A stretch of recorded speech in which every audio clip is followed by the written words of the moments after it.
Edmonton's Brian Kelly could become the CFL's all-time touchdown receiving leader tonight.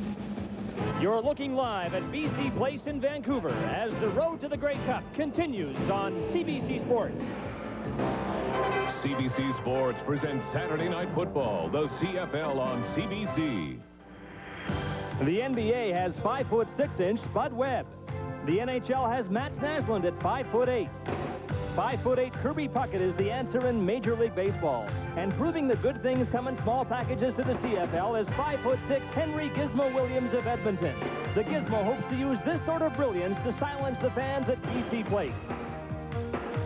BC receivers Jim Sandusky and Ned Armour have answered the often-asked question, can the line survive without the departed Mervyn Fernandez? The answer appears to be yes. But the Eskimos have Brian Kelly. This was his 87th career touchdown reception. The record is 88, so Kelly will soon be confirmed as the CFL's greatest touchdown receiver. We welcome our viewers across the country to the CFL on CBC. It's Saturday night.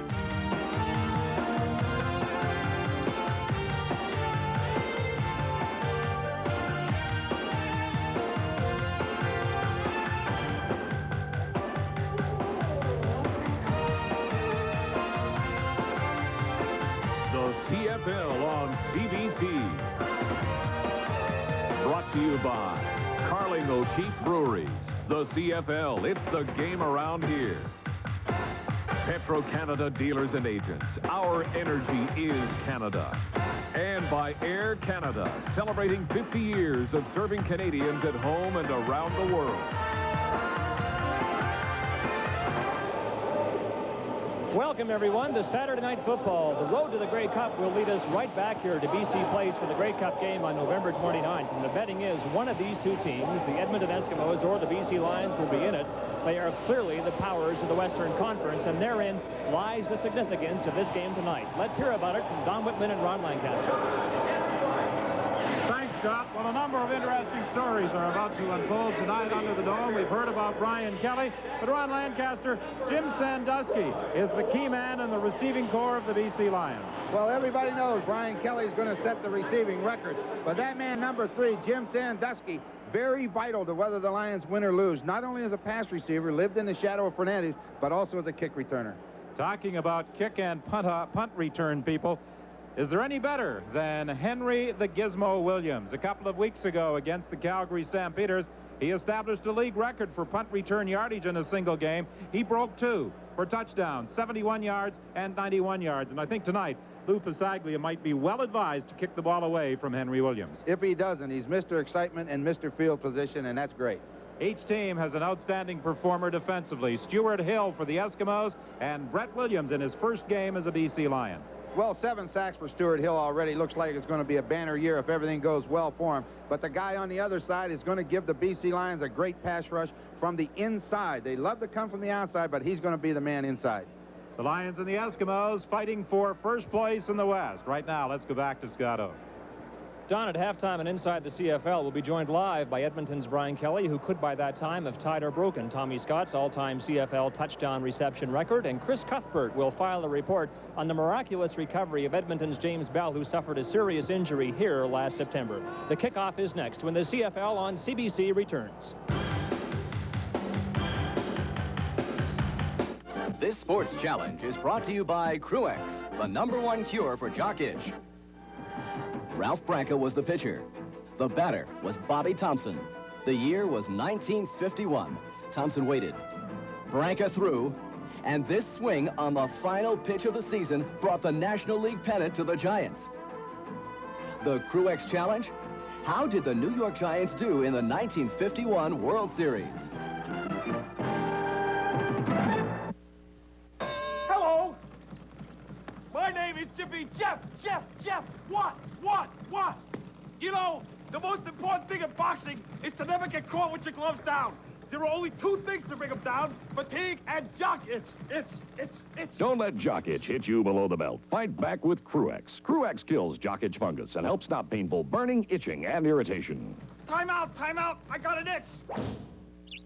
Cruex, the #1 cure for jock itch. Eddie Stanky at bat for the Giants against the Yanks in the 51 series.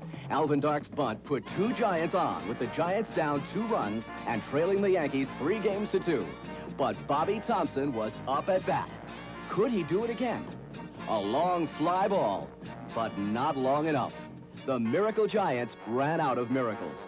The Yankees won the 1951 World Series. Summertime, serving up summertime. We're serving up a hot time summer at McDonald's with some sizzle on a sesame seed bun. Summertime, Serving up a fast time on the go summer, diving in, soaking up some fun. summertime, serving up summertime, Summertime, serving up summertime, summertime, serving up summertime. It's a good time for the great taste of McDonald's. Serving up summertime, McDonald's. Hi again, everyone. Well, 23 degrees is the temperature outside, and with the sun beating down on the Teflon-covered dome, it could become warm inside the dome as the game progresses. Well, the Blues Brothers are in attendance, and of course they're offering their support for Grey Cup 87, and they seem to be a fixture at the Grey Cup every year, as they will be, I'm sure, this year in Vancouver. Dave Ewell is the referee tonight, and the officiating staff that he will be working with consists of Bill Jones, Bernie Prusco, Wayne Shorten, Brian Donnelly, and John Middleton. The BC Lions' Lou Pasaglia preparing to kick off to get this game underway. Henry Williams is one of those back to receive, and the ball is kicked away from him. It goes to Stephan Jones, and Jones, trying to get to the outside, will be brought down by Nelson Martin at the 36-yard line. That's where the Edmonton Eskimos will scrimmage 1st and 10 under the direction of Matt Dunnigan. Well, Matt Dunnigan with 3 touchdowns. He gets to be the starting quarterback tonight, but they've been splitting a lot with Damon Allen. Excellent set of backfielders. No problems at all. Chris Skinner, receivers. What can we say? Brian Kelly's going to set a record sometime tonight. Maybe not this week, but next week. 9 years experience across that offensive line, and they got their work cut out for him tonight. Well, we all know about the fact Kelly needs 1 touchdown. He needs 9 yards and a reception to go over 10,000 yards. But the first pass of the game goes to Milson Jones. He breaks the tackle down the sidelines, and Milson Jones is going to go all the way. And the man who threw a key block for him was Brian Kelly. Well, they caught the BC Lions in man-to-man coverage, and that forces Nelson Martin, the safety man, to come up and cover the back coming out of the backfield. He would give him too much cushion and then just couldn't make the tackle, and Milson Jones showed good speed. What's coming out of the backfield is Milson Jones, number 34. The closest guy to him is Nelson Martin, who's the safety. It's his job to cover him. He looks like he's got him lassoed, but all of a sudden he slings him forward, and now it's just a race. And as you say, Brian Kelly does what he should. He doesn't knock him down, but he screens him and gets in his way and allows him to score. So what a beginning. The point after by Tom Dixon, and quickly the Edmonton Eskimos, just 34 seconds into the ball game, lead 7-0. A 74-yard touchdown run by Milson Jones, number 34. Well, for a team that was dominated by the Edmonton Eskimos last year, this is not the way the BC Lions wanted to start the ball game. No, they wanted to come out and shut them down. Sometimes this can have a reverse effect. We'll talk about that in a little bit. But you see, they would have made the tackle, but when he had him around her, he kind of slings them. Milson Jones shows excellent speed because the Lions have pretty good speed in the secondary. Watch Brian Kelly, number 70. A good job. He doesn't try to do anything fancy. Just stay between him and the ball carrier, and that allows Milson Jones to go untouched. You're absolutely right on that attempted tackle by Nelson Martin. Almost a slingshot effect to move Milson Jones down the sideline. 74 yards for the major score.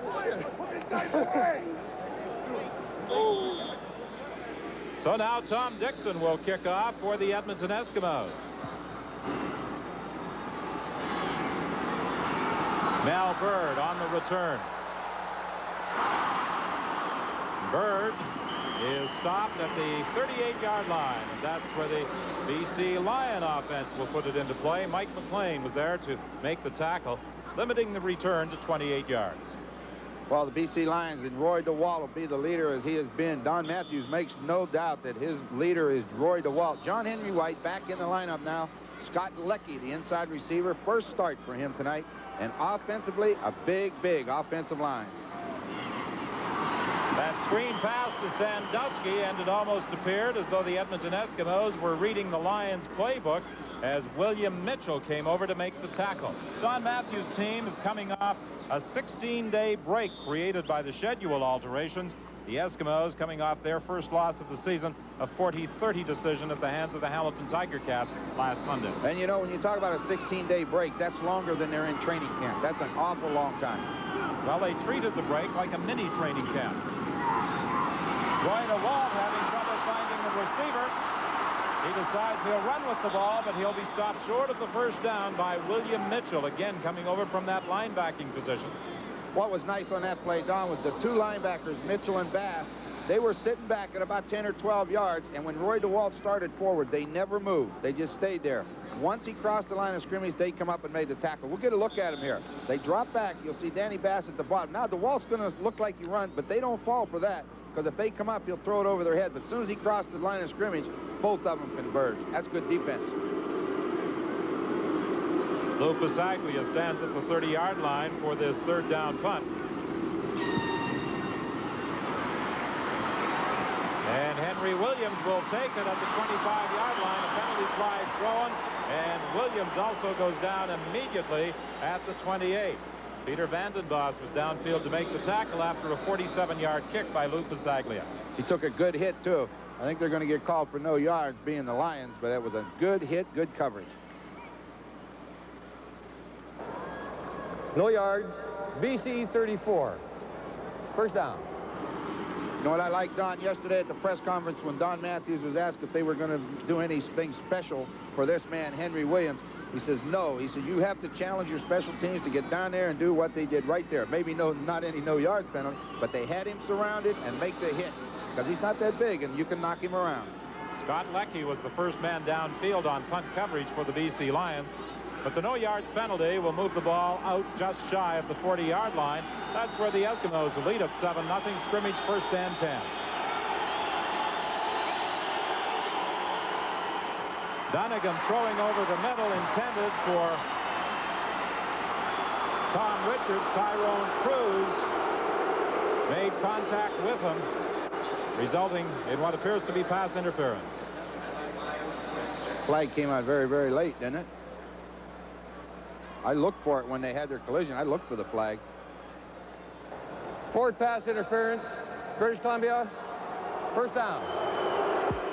So that's a first down for the Edmonton Eskimos. The ball is at the 49-yard line.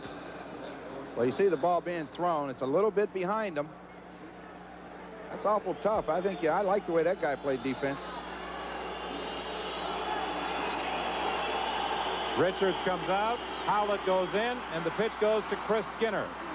Trying to go to the right side, and he'll have a gain of maybe 5 yards before being stopped by the middle linebacker, Tyrone Cruz.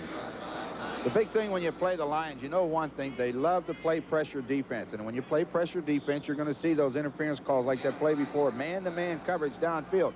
They're gambling that they will get to your quarterback and not give you the allotted time to throw, so they have to crowd those receivers in a hurry. Noise is always a factor for opposition quarterbacks under the dome. Matt Dunnigan says the one thing you usually can't do here is audible. He's got a receiver open, and Marco Sincar makes the catch at the 34.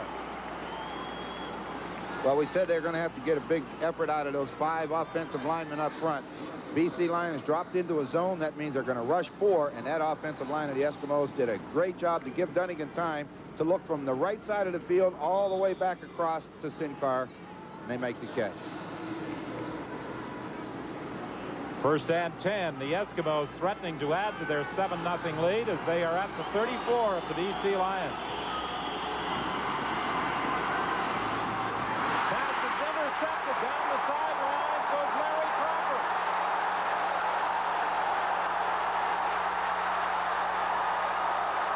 First down at bounds by Leo Blanchard.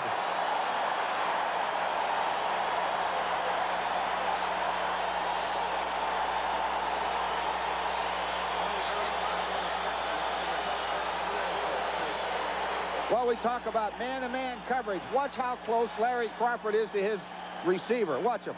He's right there. It's an impossible pass to throw when he's got the inside position. Good job of blocking downfield, and it looks here like he's going to go the distance.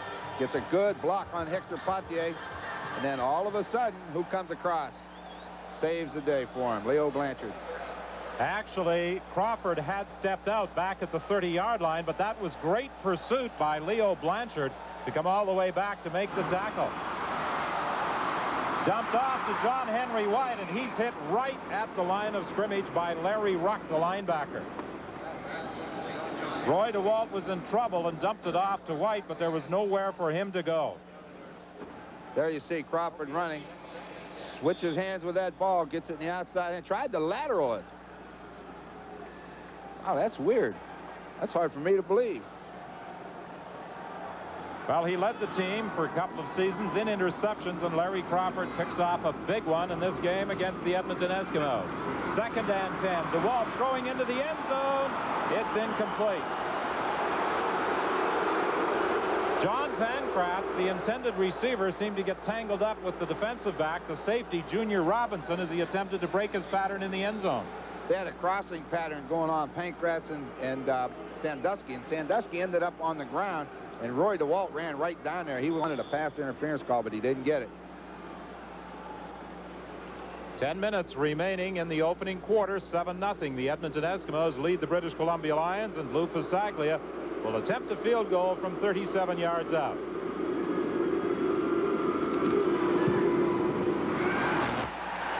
It's good. So the BC Lions are on board with 9:44 remaining in the opening quarter. They trail by 4.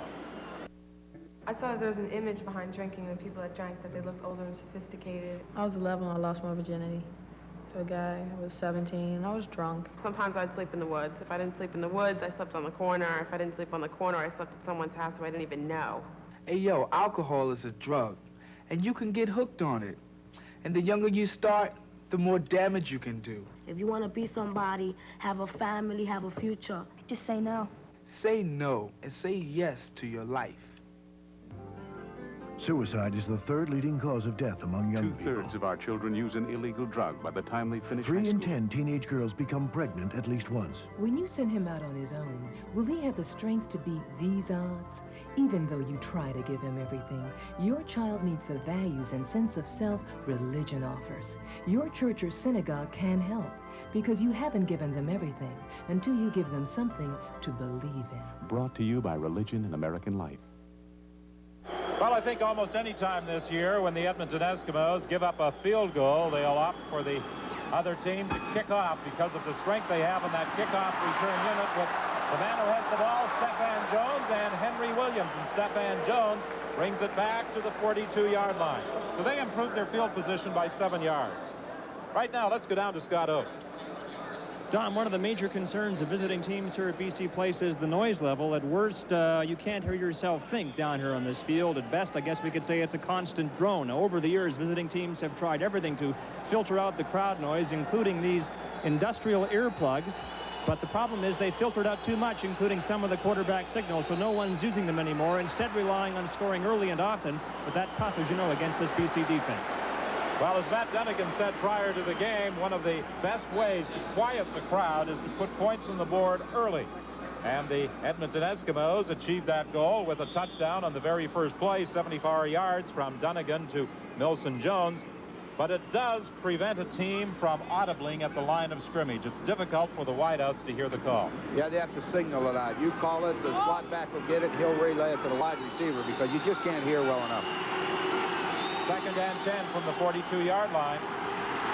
The screen to Milson Jones. He gets one block and is stopped 2 yards short of a first down. Well, you catch him in his own defense, 2nd and long yardage. He just wants to throw a screen pass out to the left. Just didn't get the block. I always see Tyrone Cruz. Now he's going to drop back. He's reading. He sees Milson Jones going on the screen. It's his job. Get out there. Fights off a good block, keeps his balance, gets in on the tackle. Brett Williams, Tyrone Cruz. Well, here's a man who is certainly under the gun. A lot of pressure as a result of those missed field goals and that loss last week to the Hamilton Tiger Cats. In field goal formation, you'll see that Matt Dunnigan will hold for Tom Dixon this week. There's movement at the line of scrimmage, and it appears to be an offside call against the BC Lions.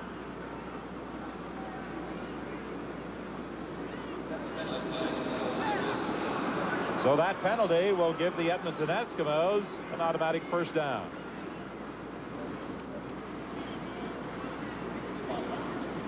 Procedure, Edmonton, third down and 2. Let's just take a look at it, see what happens. The left tackle moved. I think the center's the guy that was called. He moved his arm and everything before he snapped, and that's when they jumped. And everybody here thought BC was outside, but the referees got him. I think anytime penalties like that occur, they are on the offense.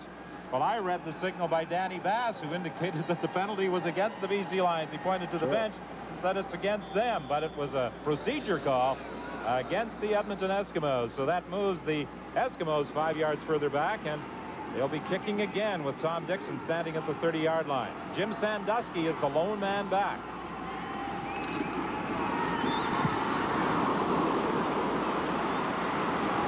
Kick goes out of bounds, no opportunity for a return, and they'll spot it at the 25.5. 7-3 is the score. The Edmonton Eskimos leading the BC Lions.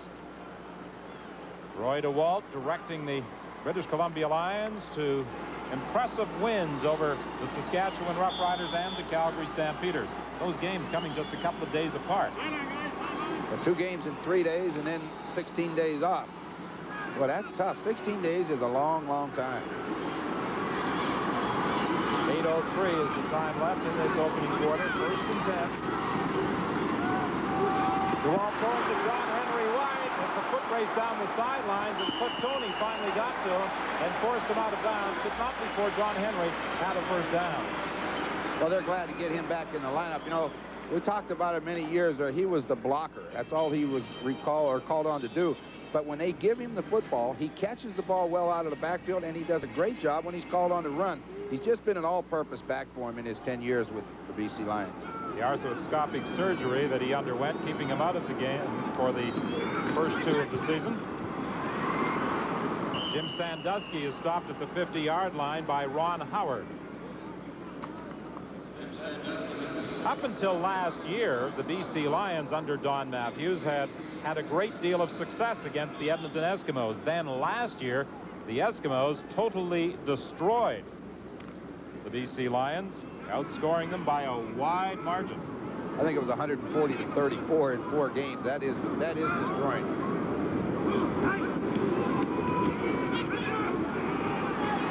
Pass complete to Scott Leckie. He takes quite a hit and will be stopped short of the first down, depending on where they spot the ball, by Stanley Blair. Stanley Blair has been the leading tackler for the Eskimos coming up in that corner position. He's a rookie, and he makes the hit on Scott Leckie, who's in his 2nd year out of Guelph University. Last year was a 4th-round draft choice. But watch Stuart Hill come in. Good job again blocking. It's a quick throw. Get rid of it because Stuart Hill will get to you. DeWalt side got rid of the football, and they're just going to be short enough to kick it. It's a little over a yard. Maybe we could look for a trick or something. You never know with the Lions. Stuart Hill is certainly having a great season for the Edmonton Eskimos. The initial contact on that play by Stanley Blair, and then Don Wilson came in to finish off the job, making sure that Leckie did not get the necessary yardage. Henry Williams standing back near the goal line to accept this 3rd down kick by Lou Pasaglia. He's a threat every time he touches the ball. Pasaglia attempting to angle it away from him, trying to kick it out of bounds. The ball bounces back into the field of play. Williams picks it up. A couple of fancy moves, and the Gizmo goes down at the 20-yard line. 6:16 is the time remaining in the opening quarter. It's a 7-3 game. The Eskimos in front. You'd no more settle for a flake in your hair than a spot on your tie. You passed the test. Your good grooming has a look of success. Your head and shoulders above the rest. One flake can mean dandruff. Regular shampoos may rinse flakes, but Head & Shoulders protection goes to the source to help stop flakes. And that's doing it right. Your head and shoulders above the rest. If you love football, then you'll love Athlon's 9 preseason magazines. Athlon gives you over 1,000 pages of in-depth coverage on every NFL and major college teams, the hot prospects and the legends, the beauties and the beasts, the names and the numbers, and the photos. More than 1,000 color action shots that put you on the field in the heat of the battle. Stay ahead of the game with Athlon's preseason annuals, available only at your local newsstand. ESPN's August sizzles with sports excitement. The NFL comes to cable for unsurpassable showdowns live Sunday nights. There's Grand Slam golf at the PGA Championship and top-notch tennis at the Volvo International. August means high-speed thrills with 3 NASCAR and 2 Grand Prix events. Harness racing at its best and thoroughbred excitement every Saturday. It's all part of the hottest August yet on ESPN.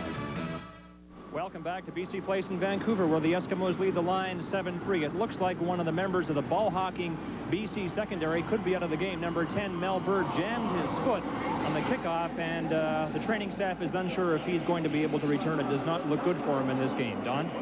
Those 3 interceptions by Bird came in the game against the Saskatchewan Roughriders. He'll be replaced by Todd Wiseman.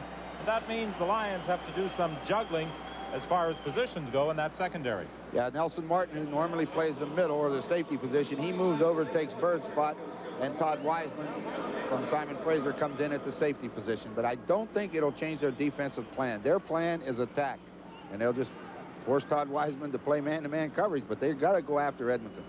That's the one thing the BC defense has been noted for, is its aggressive play. They put a lot of pressure, or attempt to, on opposition quarterbacks. They believe that they can score defensively, and they play the game that way all the time, and you must get mentally prepared to get a physical beating when you play the BC Lions. You may win the football game, but they're going to beat you up. 1st and 10 for Matt Dunnigan and the Eskimos as he sends Brian Kelly wide to the right on this play from the 20-yard line.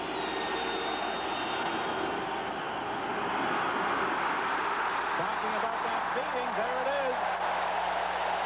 Walter Ballard brought down the Edmonton quarterback. Well, Don Matthews is really pleased with his 2 defensive ends. Walter Ballard's got great speed. You know, he gets talking, Matthews was talking about 4.6 speed, which he means runs a 40 in 4.6 seconds. Greg Stuman on the other side is just as fast. In fact, he does a lot of the things that James Parker does, and Parker taught him in training camp. But here comes the pressure. They double-team Brett Williams. That means everybody else gets single blocking, and Walter Ballard's the guy that gets there first. A loss of 7, 2nd and 17. Dunnigan is being pursued by Ballard again, and he throws it down the sidelines incomplete. See, right there again is what Coach Matthews was talking about.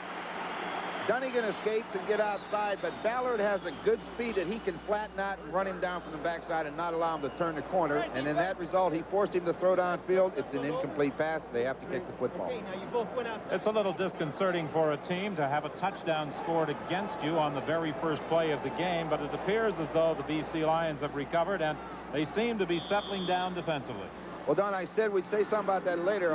Over the years, I've noticed if a team comes out and scores a first play on a long pass or something, sometimes they struggle for a long time because they still don't know what they're doing defensively. They got to break and score it, but they haven't learned anything.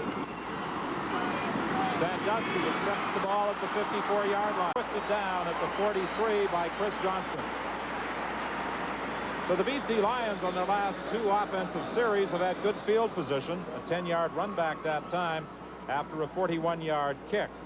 This is a big game for the Lions in that they could put 2 losses into that column for the Edmonton Eskimos, and they would still have a game in hand. And especially everybody was talking about the Lions and the Eskimos are going to meet in that Western final, and I know the Lions want to play it right here under the dome in November. Throwing deep over the head of Scott Leckie. It will be 2nd and 10. Coach Matthews was talking about Roy DeWalt and how he has developed as a quarterback, and many times will stand in there and know that he's going to get the hit and take the hit to complete the pass. Yeah, especially halfback blitzes. He sees them coming, They know what they want to throw against it, but sometimes it takes a little bit longer than you would like your quarterback to hold the ball. But DeWalt is so strong, he'll stand right in there, know he's going to get hit, step, throw the ball, and take the hit. And that's tough to do. I mean, I don't know many people like to do that. Second and 10. The ball is at the 44 of the Edmonton Eskimos. They lead it by a score of 7-3. DeWalt dumps it off to Scott Leckie. Leckie needs some blocking help. It doesn't materialize, and again, the Lions are stopped short of a first down. Larry Ruck was there to make the tackle. But DeWalt has been looking downfield. The Eskimos obviously have been doing a good job of covering those receivers. Well, I think everybody's talked about if the Eskimos have a weakness, it's in their defensive secondary, and the BC Lions, just like anyone else, want to throw it downfield. But as you say, so far they've covered those receivers real well. And you know, when you're supposedly weak somewhere, you work twice as hard in that area. And we talked to Don Southern yesterday, and he said, we just got to work harder, but we'll get better. And that's what you have to do.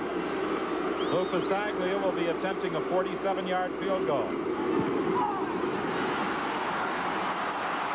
It's good.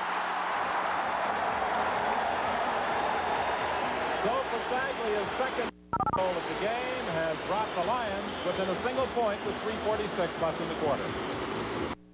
Lovely, lively, striking, seductive, bold, brassy, adorable, assertive. They're Hollywood's leading ladies, and we've got them all on American Movie Classics.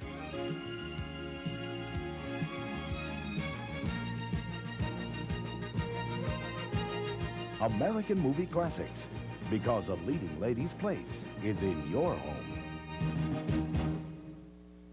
In our country, where physical illness gets the most advanced medical treatment, a disease that affects 35 million Americans goes virtually untreated. Why don't you just get up and pull yourself together? Snap out of it. The disease is mental illness, a disease that's often misunderstood, so its victims wind up neglected, isolated. There is nothing more I can do for you. But mental illness can be treated once you learn to see the sickness. For an informative booklet, call the American Mental Health Fund. Well, we'll be back under the dome again next Saturday when the Ottawa Rough Riders are the visiting team. The Ottawa Rough Riders with a big win last weekend over the Toronto Argonauts, and tomorrow they are at home to the Saskatchewan Rough Riders. They visit Vancouver next Saturday night to face the Lions. The short kickoff, and they are whistling it down. They're ruling, I believe, that time has not officially been whistled in, but the Lions almost caught the Edmonton Eskimos napping, but I'm not sure whether time had officially been whistled in. That came as something of a surprise, I think, to everyone here. Yeah, the Eskimos were still in their huddle at midfield, and the Lions were lined up, and I don't know if the whistle went or not, but we're going to find out. If it didn't, it'll come back. But you can't kick the ball till the referee blows the play in, so he'll tell you.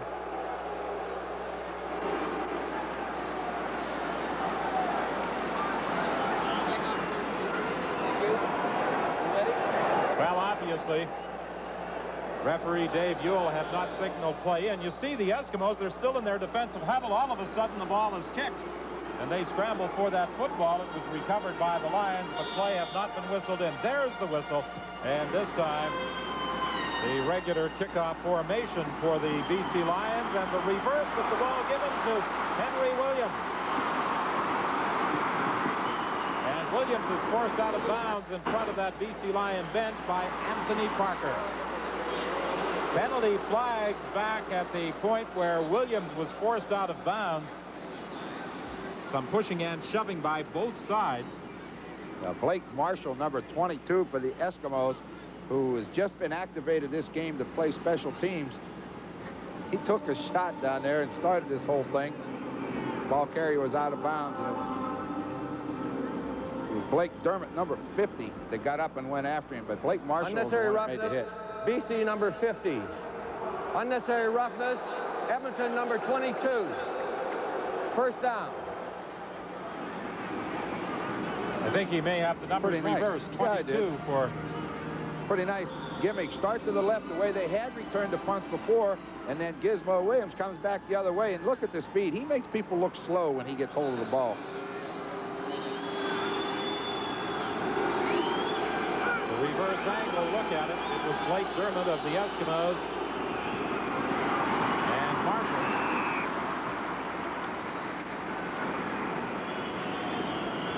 pickup of about 4 yards, stopped by Greg Stuman. BC Lions have been giving up about 5 yards on a rush, and that's a lot for them because over the years, they've been one of the hardest teams in the league to run on. They play that gap control, and they force you all the time on the passes, so they're right up there to cut the running game down, and that's what they'll do as the season goes on. Dunnigan's pass is complete to Tom Richards. He'll get the first down inside the 40-yard line. Stopped by Glenn Jackson. Pretty nice move by Richards, his second-year man. Runs that curl over the middle and really came back to the football and just reached out, caught it off balance. But, boy, he came back nice to help Dunnigan out.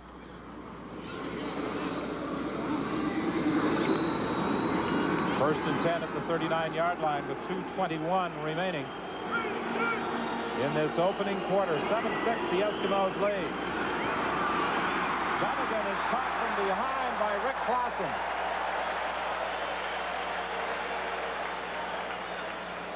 He got back to the line of scrimmage and not much further. Well, they sack you with so many different people. With Glenn Jackson is in on that sack along with Clausen. Down here, Ballard's in on it.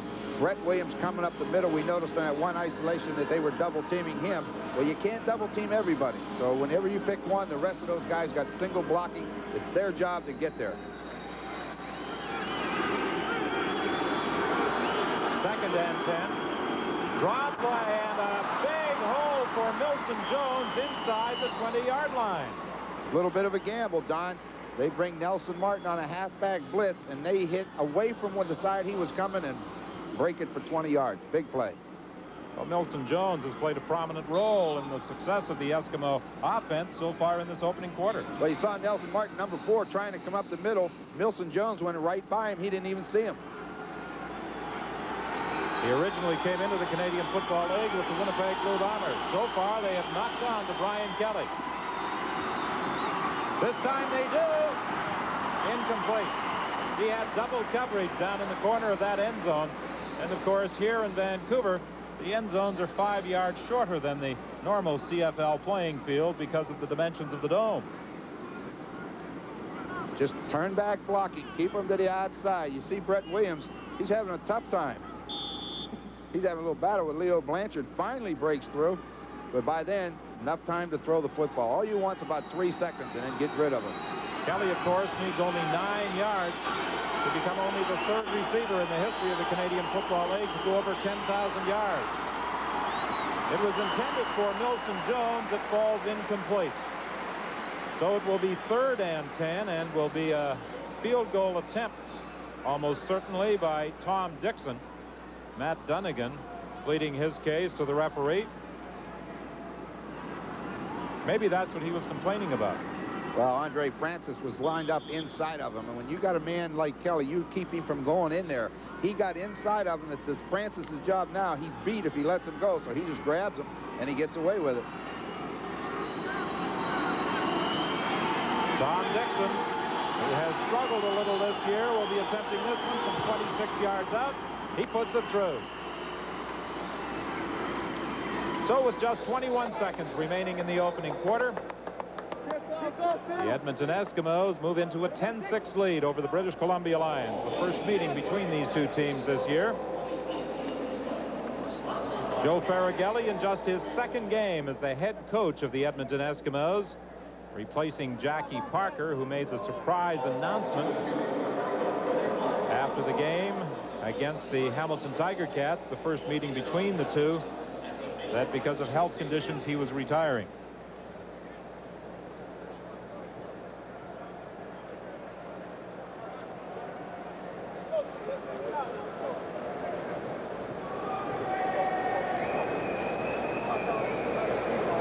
Tom Dixon preparing to kick off after the field goal.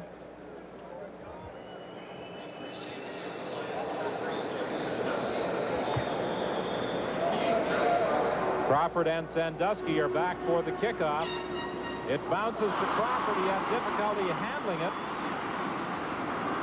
And with good coverage by the Eskimos, he gets no further than the 14-yard line. Stopped there by Blake Marshall.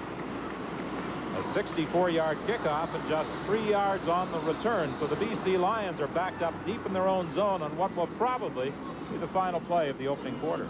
Ideal kick for the Eskimos. It was more or less a line drive low.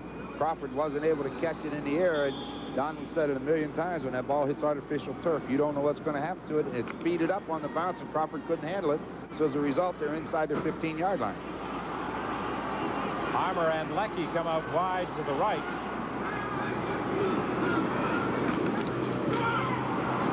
Hand off to Anthony Parker. He broke the first tackle and did a pretty good job of picking up 8 yards. Finally stopped by Ron Howard, and that will be the final play of the opening quarter, with the Edmonton Eskimos leading by a score of 10-6.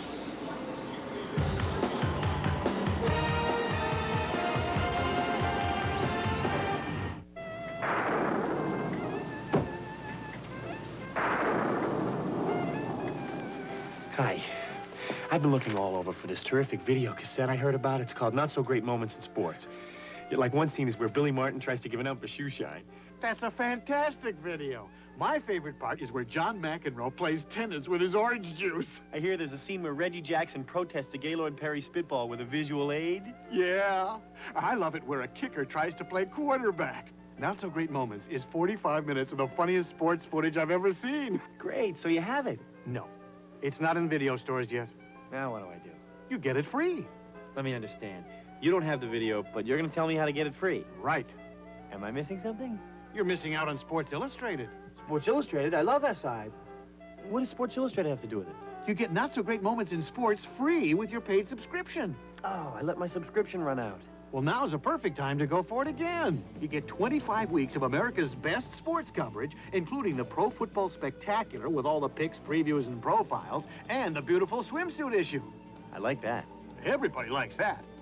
You even get a handy NFL schedule. And Not So Great Moments in Sports? You get it all. I do? How? Just call Sports Illustrated's toll-free number. Wait a minute. All that great footage has got to be worth a fortune. I ought to know. Yeah, I'll bet they raised the price of the magazine, right? It's over 47% off the cover price. Just 3 installments of $9.89 each. You can even put it on a credit card. No kidding. I get 25 weeks of SI, including the Pro Football Spectacular, the football schedule, the swimsuit issue, and the video cassette free. You get it all. Just call 1-800-621-7000. I gotta get to a phone. What's that number again? Here, 1-800-621-7000. Hi. Have you heard of Not So Great Moments in Sports? Neither coach, Don Matthews on the left or Joe Farragelli on the right, wear a headset. Matthews explained, because you can only communicate with either the offense or the defense. Yeah, we'll talk about that in a little bit, Don. That's interesting.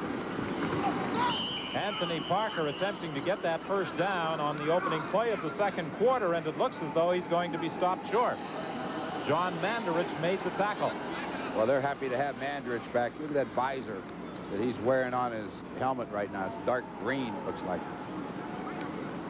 Statistically, the Edmonton Eskimos with 118 passing yards, 74 of them on the very first play of the game on the touchdown throw to Milson Jones.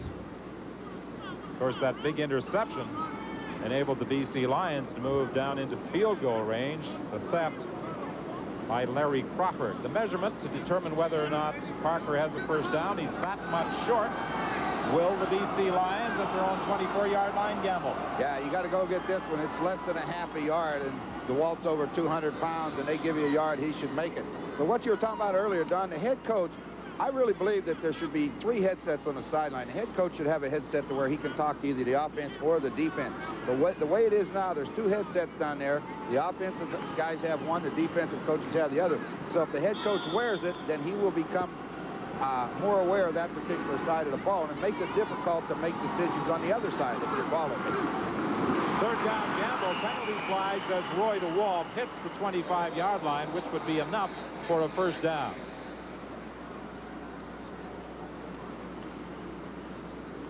Was it procedure or offside?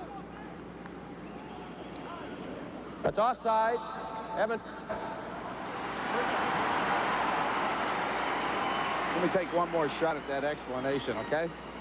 What it comes down to, all right, let's watch Roy DeWalt. You got to make this sneak, wedge it. Mandarich moves.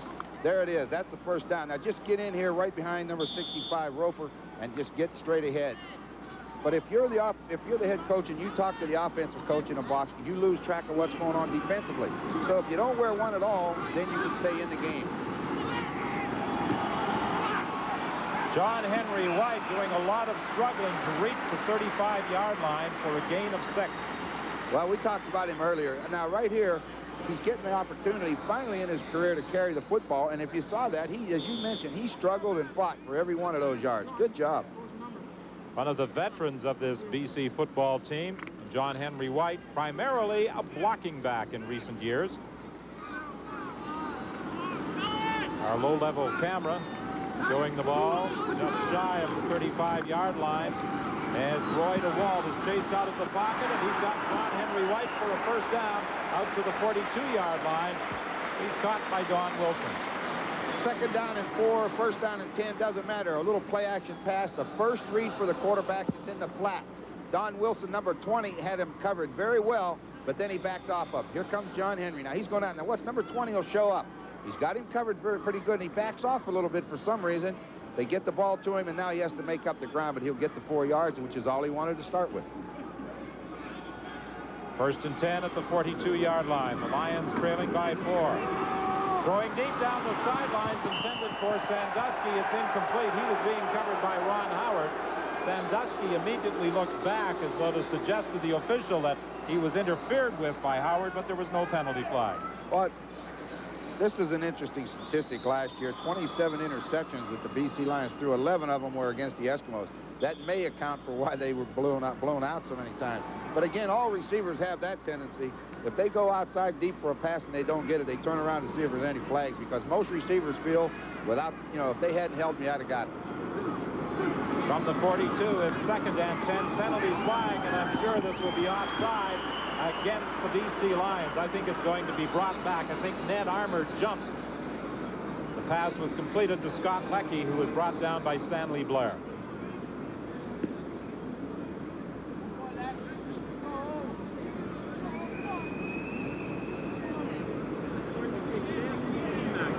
Offside, BC number 8.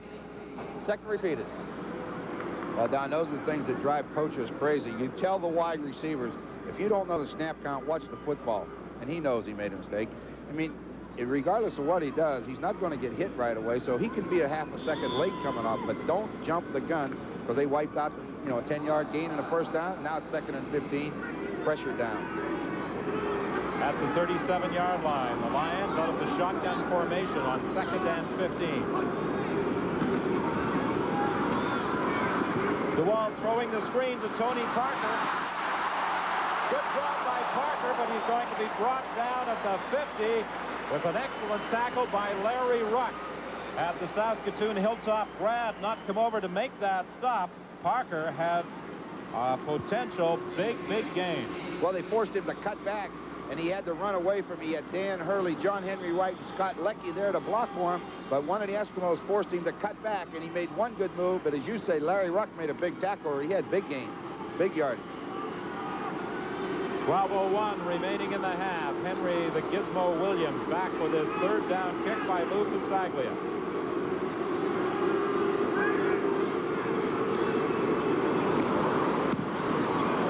Pasaglia trying to kick it away from Williams. But the ball takes the bounce to Williams at the 7-yard line. He outruns Scott Leckie. Now looks for a block, but can't get away from Todd Wiseman.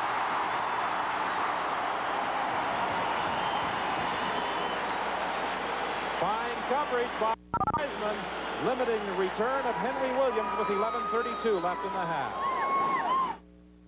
I sat in my apartment and turned on the gas. I was crazy from cocaine. I couldn't live without it. That wasn't me. It was somebody else. When I saw cocaine was more important than me, I woke up. Now I'm slapping myself with reality to stay strong. I'll be struggling for the rest of my life. Anyone tells you cocaine's not addictive, they lie. Call 1-800-662-HELP. The very little This is what it's like to be functionally illiterate. There are 27 million Americans like this who need your help. Volunteer at this number. The only degree you need is a degree of caring. I think I can. Look fast, because the hands on this watch are about to disappear. Now, look again, and they're back. Why do these hands disappear? Because they're not really hands at all. They're actually electronic pulses of light. Introducing the amazing laser beam wristwatch. Destined to become a legend in its own time, we believe it will soon be one of the most sought-after watches in history. However, as part of a special publicity campaign, we will send you one of these amazing new laser beam luxury watches. Not for the hundreds of dollars you might expect, but for only $10. But to get your amazing laser beam wristwatch for only $10, you must act now. If you call within the next 30 minutes, you can order a second laser beam watch for only $5, just half price. To order, call 1-800-352-5300. That's 1-800-352-5300. America's heroes are taking a beating. Every Saturday night, see wrestling's biggest, baddest bodies in action. World-class championship wrestling. Saturday at midnight Eastern on ESPN. Well, we're going to watch the snap, a terrible snap out to the side. They try to keep that middle clear so the kicker can step right into it. When the ball goes out to the side like that, you saw Pasaglia take it back to the middle. That's where his blocking is. You may have also noticed Pasaglia's eyes. We'll tell you more about them in a moment. The ball is at the 10-yard line. Donegan to Skinner. And he is stopped at the 16. It will be 2nd and 4. Lou Pasaglia picked up an eye infection, pink eye, from one of his children, and it's been causing him some problems. We asked Coach Don Matthews if he was concerned about other members of the team catching it, as it is quite contagious. He said, no, most of the guys stay well away from those kickers anyway. They said we don't hang around him much. The kickers stay by themselves. Quick move by Stuman to bring down the ball carrier for a loss and force the Edmonton Eskimos into a punting situation. He has some quickness, and Don Matthews said he does some things actually better than James Quick Parker. You know, that's hard to believe because everybody rates Parker as the best in the league, and when anybody they say can do something that is well or better, but that's what it is. He comes from the backside, number 45, with the play going away from him, and he closes it down real quick. Parker sometimes, he says, takes too big a loop and he can't get back, but Stuman come right down across the line of scrimmage and makes the tackle from behind. Of course, he had a good coach. Skinner had absolutely no chance as he was caught immediately by Stuman. The ball bounces to Sandusky, and Sandusky is stopped by Larry Ruck. Right now, let's go down to Scott Oak. Well, Don, just as devastating to the Lions as the loss of Mervyn Fernandez to the NFL was the loss of rush-in James Quick Parker to a knee injury suffered while playing racquetball in the offseason. James, it's been said you're going to be out for the season. You're not exactly resigned to that, are you? No, it's been progressing well, so they predicted I should be back end of September, early October. You've done a good job of tutoring your replacement, Greg Stuman. In a nutshell, what have you told him? Told him, you know, what to look for when they pass rushes and how to use the offensive tackle's momentum to try to get yourself by instead of just running right into him. All right, thanks, James. Good luck on your rehabilitation. All right, thank you. 1st and 10 for the Lions at the 35-yard line. That may prove to be a difficult decision for Matthews when Parker does return as to what shift he makes along that defensive front.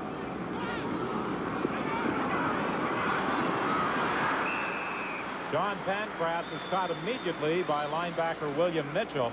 It will be a gain of about 6 yards, maybe 7. Yeah, DeWalt wants to roll to his short side. DeWalt will roll to the short side. Okay, John Henry White stands in there. He takes on Stuart Hill.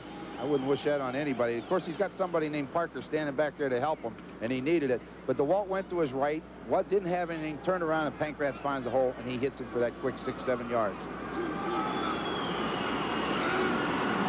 Second down and 2. A handoff to Parker, and he'll get the first down. There's also a penalty flag. Larry Ruck, the linebacker, making the stop on the BC running back with 9:15 remaining in the half. 10-6 is the score. The Edmonton Eskimos leading the Lions. Holding, BC 66. Second down repeated. Jim Mills, the 6'8", 280-pound product who played his collegiate ball at Hawaii. He's a native of Richmond, British Columbia, returning to the team last year. Last year we played right tackle. This year he's moved over to the left side. One of the reasons, he had a right shoulder problem. I think that fella needs more than bananas. Yeah, there's something wrong with him.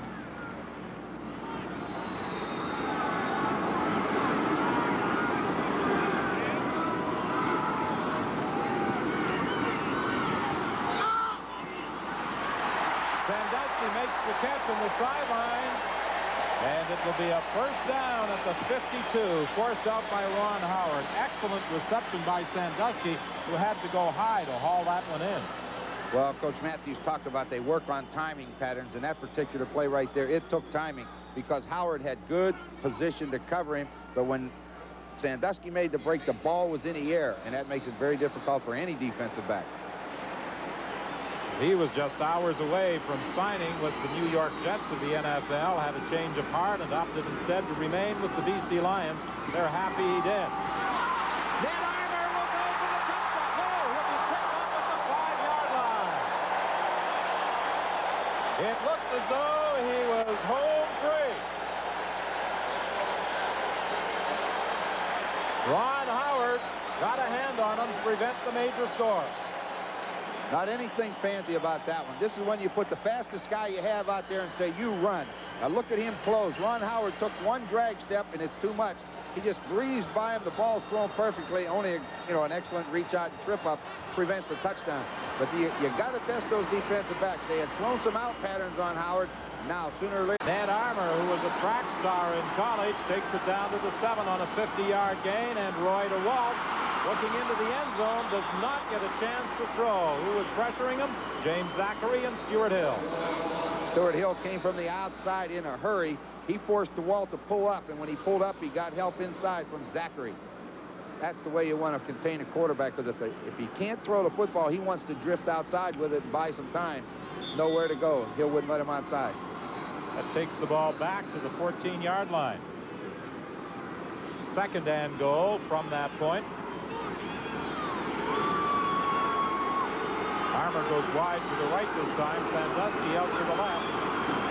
Armour for Scott Lucky, wide open. He'll score easily.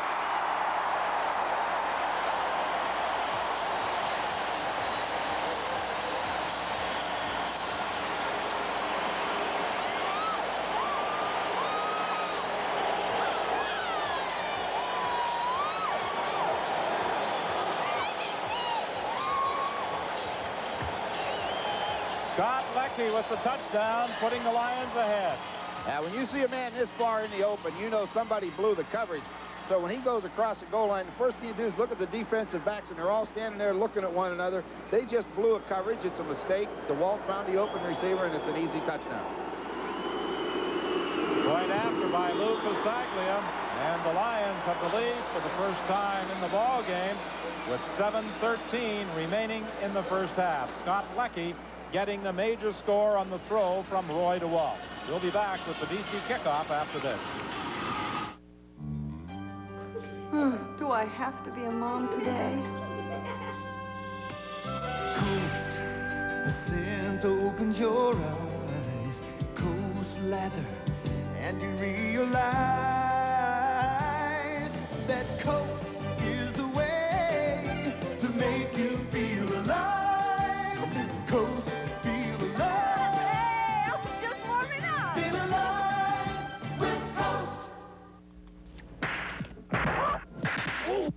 No one really knows how your skin got sensitive. But if it is, try the shave cream with more advanced lubricants than any other. Gillette Foamy for sensitive skin. Why do you invest with Charles Schwab? Schwab is quick and courteous. I like the service and the savings. Nobody tries to sell me anything. I get very good service. Time is money, and I saved both. Here at Schwab, we drive down your commission costs, and we do it with a level of service that you'll really appreciate. For your free Schwab booklet, call toll-free 800-554-9000. Tropical Mondays are made for Surfer Magazine. Catch a wave with ESPN from Malibu, California to Melbourne, Australia. Around the world with Surfer Magazine. Monday nights at 9 Eastern, only on ESPN. The Lions in front 13-10. As Lou Pasaglia prepares to kick off after the score by that man, Scott Leckie, on a 14-yard throw from Roy DeWalt. Henry Williams and Stephan Jones are back to receive the kickoff. Stephan Jones will take it at the 25.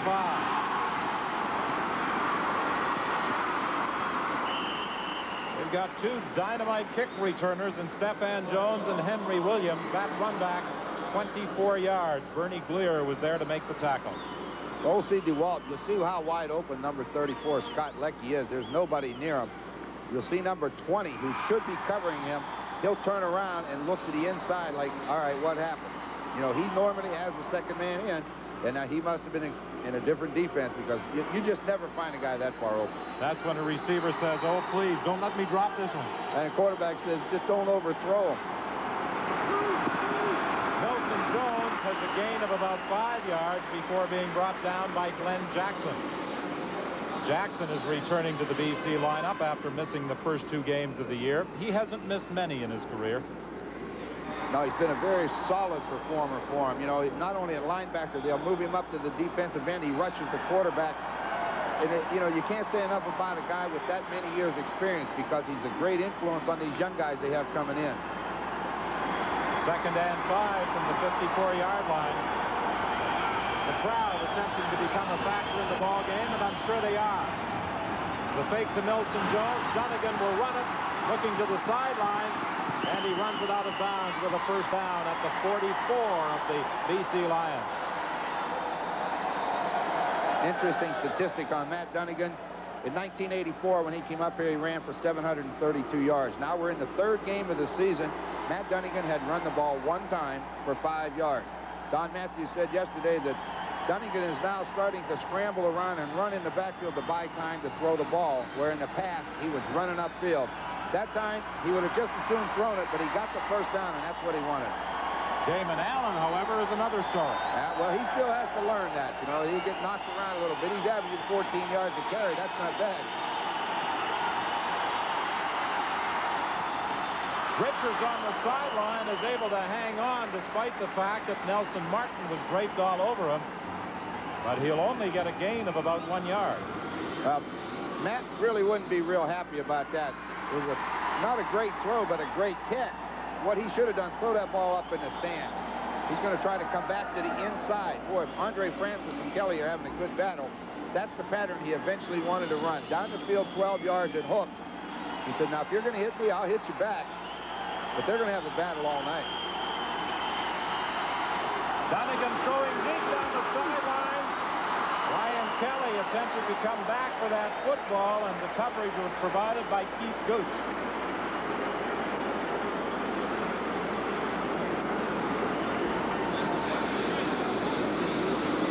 Well, let's look at Gooch. Kelly's trying to go outside him. Gooch staying on his inside. Now watch this when the ball's in the air. Kelly tries to come back. Gooch had a pretty good hold of him. And Kelly didn't complain a bit. He just got up and came back. I was a little bit surprised.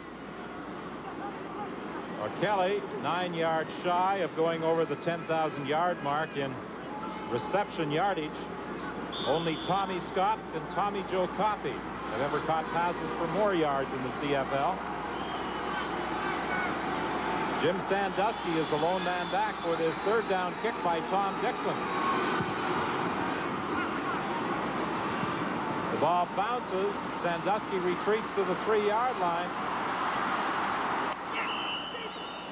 and is taken out of bounds by Mark Norman with 4:47 left in the half.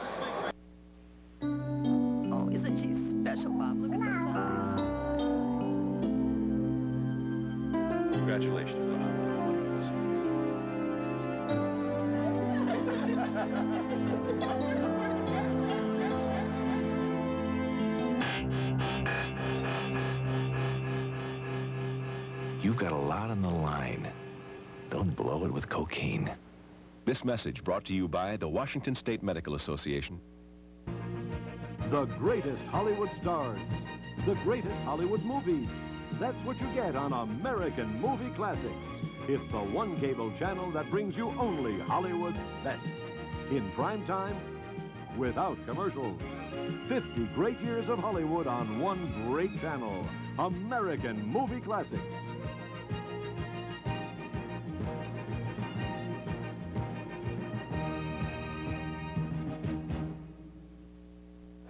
Well, the Lions are backed up to their own 6-yard line, 1st and 10, following that Tom Dixon punt. Armour is wide to the left, and that's where DeWalt is going. Just off his fingertips. About as close as you can get. DeWalt threw that just the way it had to be thrown. He hung it up nice and high, laid it as far down the field as he thought Armour could get to, and it looked like it went right through his hands. Howard had good coverage on him. Similar play to the one in which they completed the pass for 50 yards. Look at the pass. You can't throw it any better from a quarterback's point of view. It's a tough catch, but boy, I'll tell you, when you can make him, boy, he may go the distance with his speed. Yes, that time, had he been able to pull that one down, I think Armour was headed for the end zone. He lines up wide left again.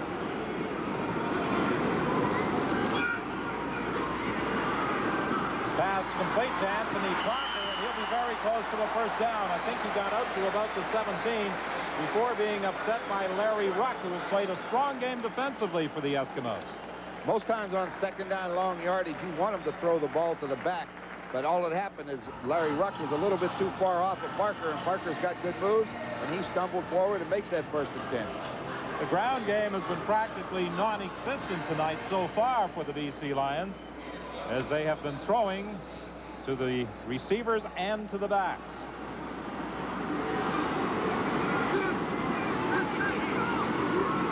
Draw play this time with Anthony Parker, and perhaps that's why they are staying away from the ground attack. The Eskimos very difficult to run against. Yeah, lead draw. You give the ball to one back. In this case, it was Parker. John Henry White is the lead blocker. Watch him come up, try to hit Danny Bass. Bass just stuffs him right there, makes a good play, gets off of him. He's there to make the hit. Danny Bass is a pretty tough linebacker to block one-on-one, especially when he sees you coming. 2nd and 7. This time, Armour goes wide to the right. Sandusky splits out wide left. Sideline pattern to John Pankratz. He's forced out of bounds by Cliff Toney. Incomplete. He was out of bounds with 2:57 remaining in the half.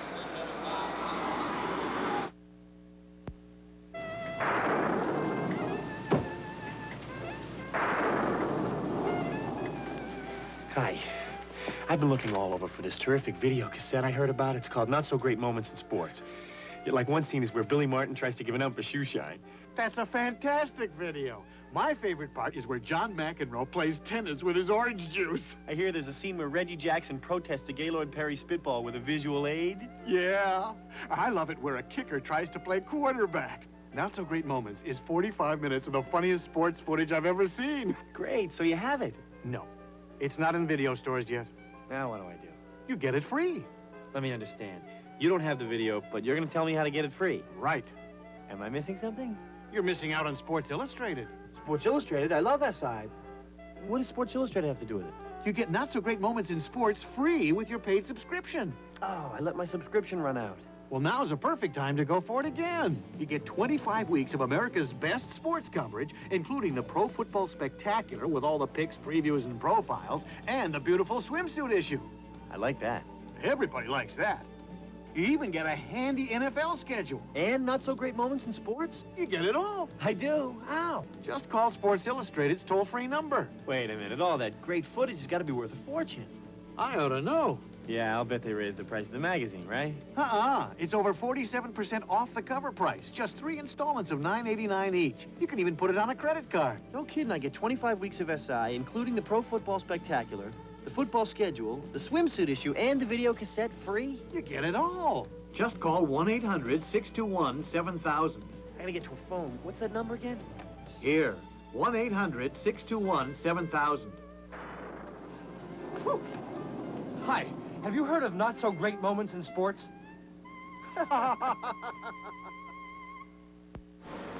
Well, although John Pancratz made the catch on that last throw, his foot was right on the line when he caught the ball, so it's ruled as an incomplete pass. The Lions are gambling. Scott Leckie takes the throw from Pasaglia for a first down.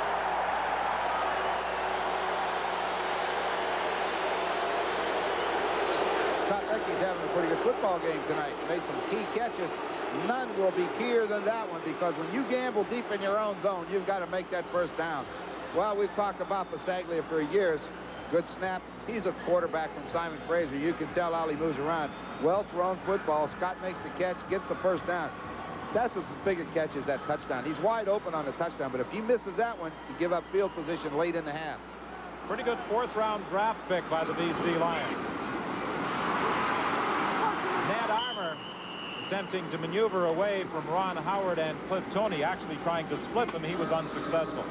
You know, you're talking down about the lack of a running game. Well, what the Lions try to do is Scott Leckie goes inside and blocks on the halfback, and they throw the ball to Armour, and he's one-on-one with the corner, so he should gain 6 yards. At halftime inside the CFL, we'll hear from Brian Kelly. We'll have the news update. We'll hear about the remarkable comeback of James Bell, who was injured here under the dome last year. And, of course, we'll also have highlights and statistics. There won't be too much dealing with the running game on either side, but Anthony Parker does come up with a big first down before being stopped by Clifford Toney with 2:18 remaining. That was a big gamble, that third down play. Pasaglia to Scott Leckie, but it keeps the drive alive with 2:15 remaining in the half. Don, if you remember last year, the BC Lions gambled from their own end zone, so when they gamble anywhere on the field, it shouldn't surprise anybody. First and 10 from the 51-yard line. In and out of the hands of Jim Sandusky. That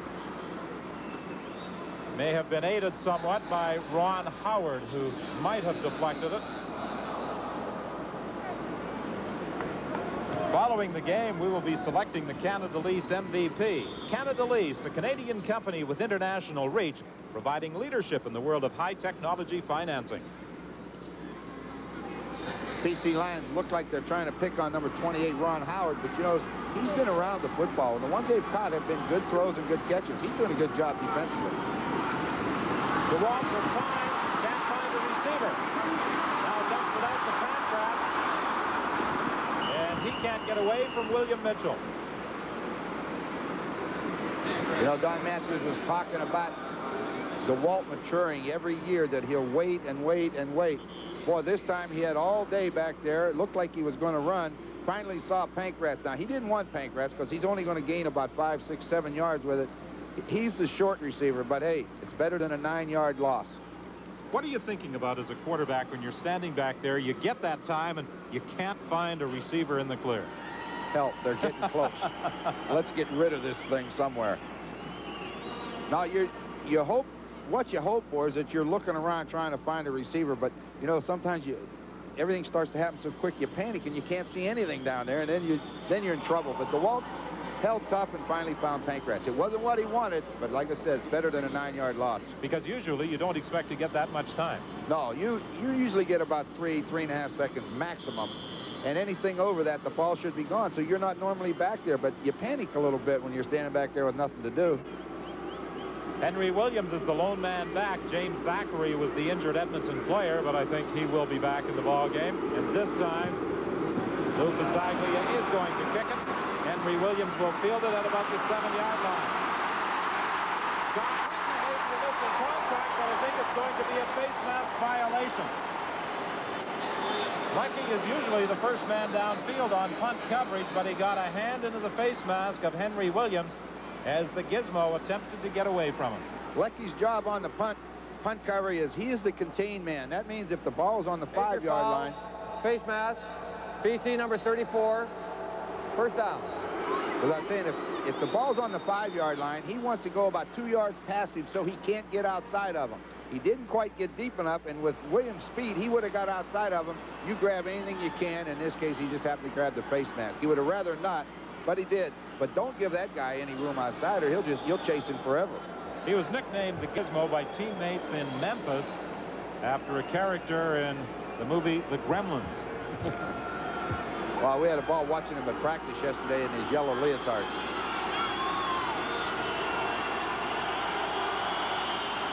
First and 10 from the 16-yard line. Dunnigan throws over the middle to Johnstone, and he is all the way out to the 43-yard line, stopped by Todd Wiseman. There's an injured Edmonton Eskimo. Chris Skinner is down. He took quite a hit in that backfield. That particular pattern that Dunnigan threw, you refer to it as a check down. That means the back goes out and blocks, does a good job, let everything clear out.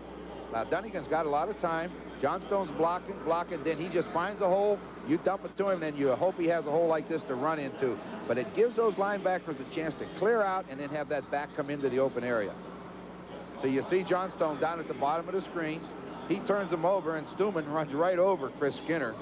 Took a heck of a forearm to the head. Johnstone made the first block on him, and then he slips out in the pattern, and then poor Chris Skinner has to pick him up when he's mad, and he runs over him. Well, Chris Skinner was the man designated to remain there and do the blocking for Matt Dunnigan, with Johnstone coming out of the backfield to take the pass and a big first down. But Skinner really took a shot from Greg Stuman.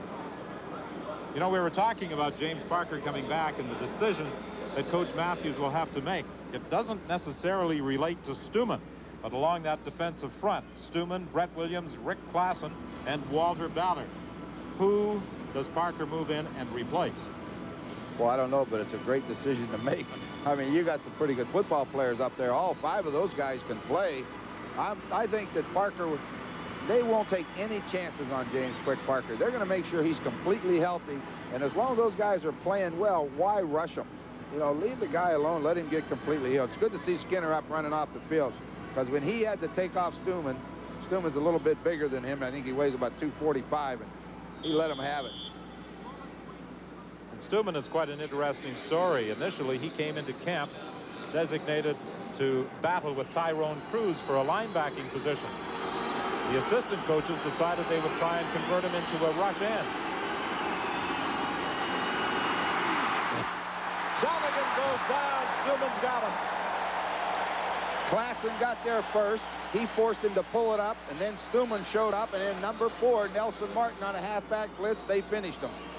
The pressure from the BC Lions, this is the trademark of that defense, is pressure. The ball goes back to the 37-yard line. Let's watch Stuman. Well, he stepped inside the block. There comes Klassen, pulls it down. Now the race is on. Everybody wants to get a part of that quarterback. Stuman low, Nelson Martin, Walter Ballard, they're all there. Boy, they love hitting quarterbacks, don't they? Quarterbacks are pretty nice guys. Most of the time. Dunnigan takes a hit as he throws it deep down the sidelines, intended for Chris Johnstone. A dangerous throw for the Edmonton quarterback as he let that one go just as he was going out of bounds. Tell you what, he takes a heck of a hit. He's very fortunate the ball wasn't intercepted, but look at these guys coming. Now, that's Williamson, Stuman, and Ballard. They only got about a 30-yard run. Stuman got his head down, put the head on Dunnigan just as he released the ball, and in the battle for the ball downfield, Larry Crawford appears to be the injured BC Lion. Yeah, now they're in a problem now if another defensive back gets hurt. Usually you have your 5 starting defensive secondary men and 1 backup. When Mel Bird got hurt, that forced their backup Todd Wiseman to play. Now if another one gets hurt, you have to change your scheme. It's got to be changed then. You're 1 short. He'll be okay. From the reaction of the training staff and Nelson Martin, it appears that Larry Crawford, who had a big interception in the first quarter, will be returning. Just 36 seconds remain in the first half here at BC Place. 13-10 is the score. Lions in front of the Eskimos. Don, we saw that hit on Matt Dunnigan. I really believe that when you play the BC Lions, the quarterback goes down probably 95% of the time after he throws a pass. They love to see that quarterback on the ground. Tom Dixon stands at the 24-yard line. Jim Sandusky, just the lone punt returner back. He reverses his field looking for a block over there. Andre Francis can't move everybody out of the road, and Mike McLean comes through to make the tackle. Yeah, they had set their return up to this side of the field. He come toward us, but there was no way he could get outside. So now you're on your own. Get what you can, but don't drop the ball. 23 seconds show on the clock. Lions will be scrimmaging from the 35-yard line. Ned Armour comes out wide left. He'll be working against Ron Howard. They throw that hitch screen to him, getting a block from Scott Leckie, but Howard does a nice job of recovering. He does the best thing possible with 24 seconds left. The only thing that can hurt you is a big, big play. If Howard does exactly what he should on that hitched armor, he comes up from the outside, forces Ned Armour to go back inside. You got a lot of help out here. Watch. Here he comes. Scott Leckie trying to block, but look where Howard's at. He said, no, you want the ball, go back in there. I got help in there. But if he gets outside of him, then it's a race. 13 seconds remaining. Penalty flag is down. Catch made on the sidelines by Ned Armour. That will be a first down, depending upon what the penalty call is. Well, I'll tell you one thing. He took a heck of a hit on the sidelines. Howard will give him that out now with 9 seconds left. He'll get off of him, but he says this: if you're going to catch it, I'm going to let you have it. And Ned Armour took a good shot. He's down on the field right now. He took that shot right in front of the Edmonton Eskimo bench. It's Dr. Cherry. BC 34. Second down repeated. Armour will come back and tell Leckie, say, hey, hold it. Stay on side. If I'm going to take a hit like that, at least have it be legal. He said, that doesn't even count now. I will see the hit. Watch it. Here comes number 28 right over the top. Probably caught him with part of his arm on the head as he's going by on the side of the head. We talked about Scott Leckie. Don Matthews sang the praises of this young man yesterday, and Leckie has played a very prominent role statistically in the first half of this ball game. Touchdown and in the penalty department. You know, last week he was their special teams player of the week, and you know, that's quite an honor on the BC Lions when they vote that special teams player, and Scott Leckie won it last week. Tonight he gets his chance to start. We said second-year man, 4th-round draft choice last year from Guelph. Got a pretty good career ahead of him. Actually born in New York, but the pride and joy of Collingwood. Ontario. Right.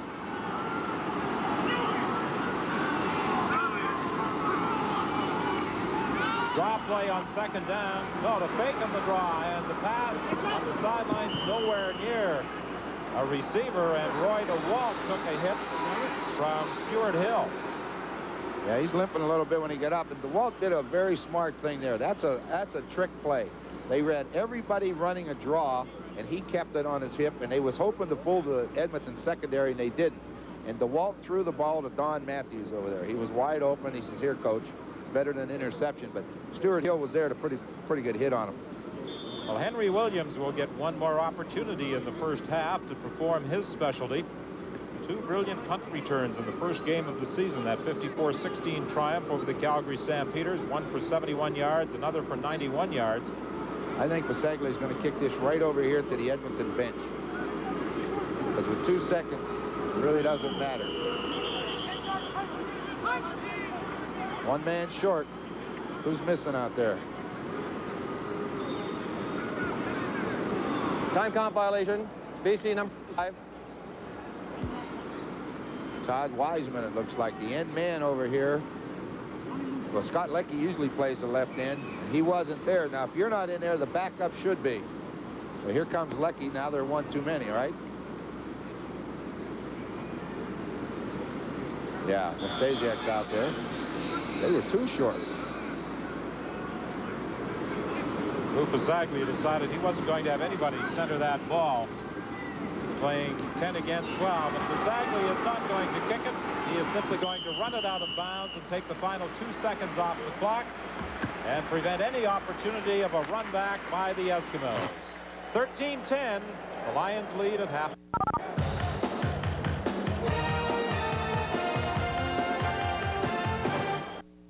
I saw that there was an image behind drinking, the people that drank, that they looked older and sophisticated. I was 11 when I lost my virginity. to a guy. I was 17. I was drunk. Sometimes I'd sleep in the woods. If I didn't sleep in the woods, I slept on the corner. If I didn't sleep on the corner, I slept at someone's house who I didn't even know. Hey, yo, alcohol is a drug, and you can get hooked on it. And the younger you start, the more damage you can do. If you want to be somebody, have a family, have a future, just say no. Say no and say yes to your life. Suicide is the third leading cause of death among young people. Two-thirds of our children use an illegal drug by the time... ...his own. Will he have the strength to beat these odds? Even though you try to give him everything, your child needs the values and sense of self religion offers. Your church or synagogue can help, because you haven't given them everything until you give them something to believe in. Brought to you by Religion and American Life. Put some kick in your Sunday nights. Pro football never looked so good. The NFL comes to ESPN live this fall.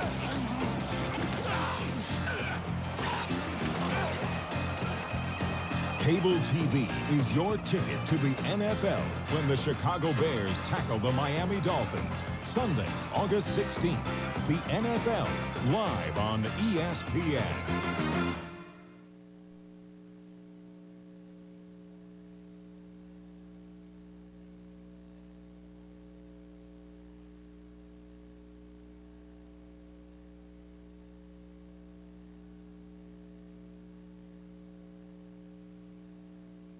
Well, the two other games this weekend in the Canadian Football League have gone right to the final play. Winnipeg hanging on for a 21-14 verdict over the Calgary Stampeders. Toronto defeating Hamilton last night, 30-27. Sideline pattern, and it's grabbed by Milson Jones. And they're ruling that he made the catch before being forced out of bounds. Good concentration by Milson Jones. The Lions had dropped into a zone defense, and Andre Francis was going after the football. Jones just leaped up and pulled it down. See, Andre Francis got pretty good coverage. Good concentration. That arm goes across your eyes. Milson Jones just pulls it in. First and 10, Edmonton at the 22-yard line. Penalty flag as the pass is completed to Milson Jones. He'll get into the end zone. Touchdown, Edmonton. But there's a penalty flag back at the line of scrimmage. Will it stand? Apparently it will. Offside. BC number 18. Decline. Touchdown stand. Well, the Edmonton Eskimos are right back in the ball game with the second touchdown of the night by Milson Jones.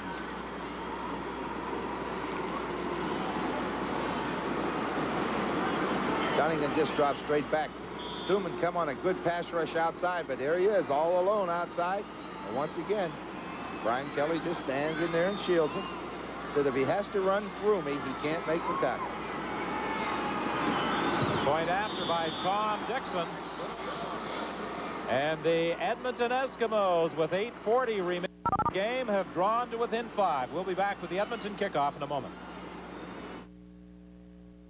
Lovely, lively, striking, seductive, bold, brassy, adorable, assertive. They're Hollywood's leading ladies, and we've got them all on American Movie Classics.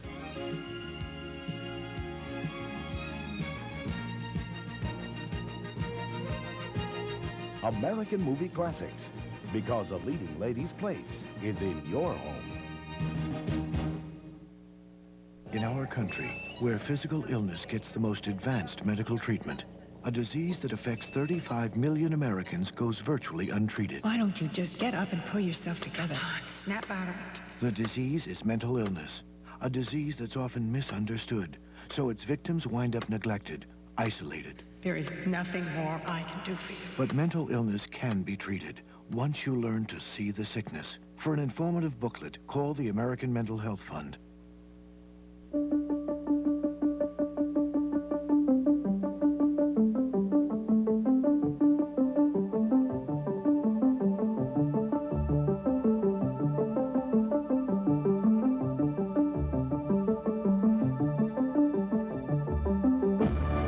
Dianetics by L. Ron Hubbard. Buy your copy at B. Dalton's, Walden Books, or wherever paperbacks are sold. A fresh look at today's problems.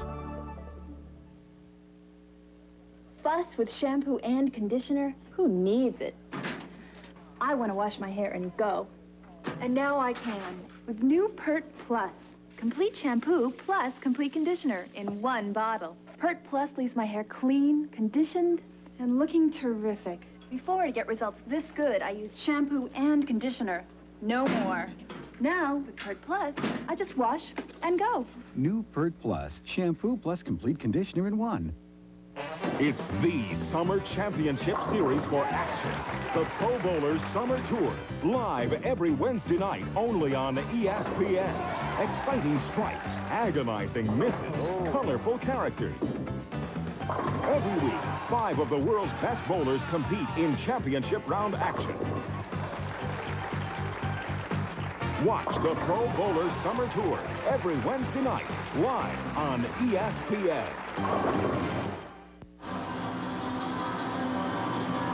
The Edmonton Eskimos trailing by 5. Dixon preparing to kick off. Sandusky and Crawford are back. Sandusky will take it at the 21. And he's tripped up as he got to the 35-yard line. Well, with 8 minutes left on anybody's ball game yet, the Eskimos have come back very, very strong last 5 or 6 minutes. Now their defense need to get it back while that offense is hot. Steve Howlett was the man who got through after a 14-yard return by Sandusky.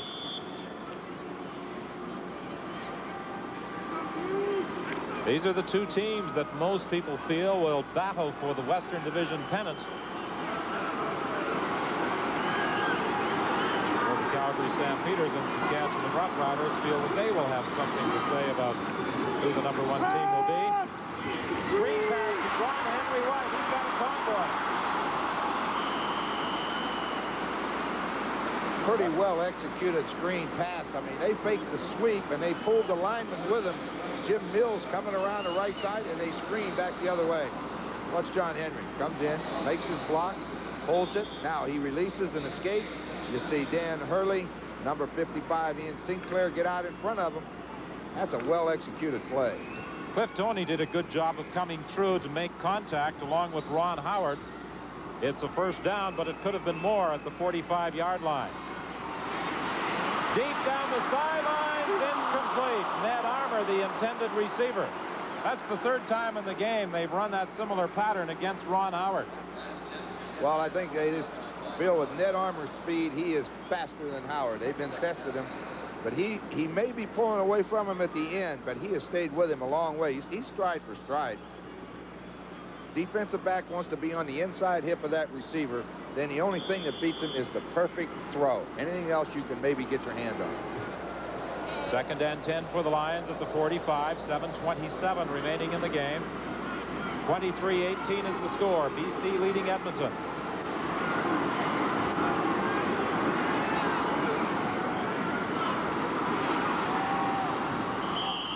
It was intended for Sandusky. It bounces off the turf in front of him, and the Lions will be forced to kick. Well, they did their job. Get in and get out in a hurry. Get that offense on the field.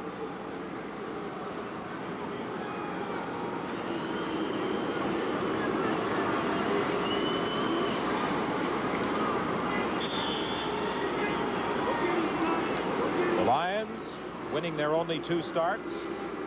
40-15 against Calgary, 44-1 over Saskatchewan. The Edmonton Eskimos with a 2-1 record. Good kick by Pasaglia.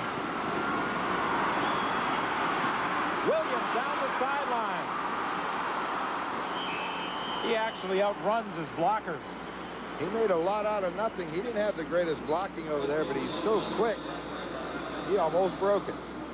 Peter Vandenbos made the tackle after a 25-yard return. See Howard blocking on Scott Leckie. Leckie gets rid of him, and who picks him up? Couldn't even get his number. I think it was 45. Larry Ruck. But he almost broke that. That's good running.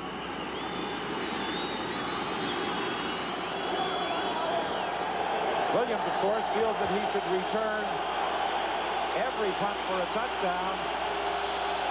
And now the crowd trying to play a role in the ball game as it's dumped off to Milson Jones, and Milson Jones is out to the 51-yard line. Stopped by Glenn Jackson. 6:19 is the time remaining. That's that little slip screen or a read screen where the quarterback just takes a couple steps back. They pull the lineman, give it to the back. Glenn Jackson took the blocker on. Now, he could take him on, but when Andre Francis at 5'9" and 170 has to take that lineman on, he takes the worst of that hit. 2nd and 4 from the 51-yard line. Brian Kelly goes wide right. Stephan Jones to the left.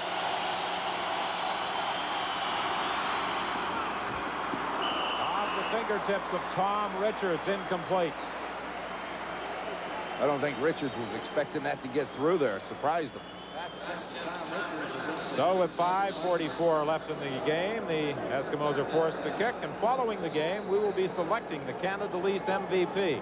Canada Lease, a Canadian company with international reach, providing leadership in the world of high technology financing.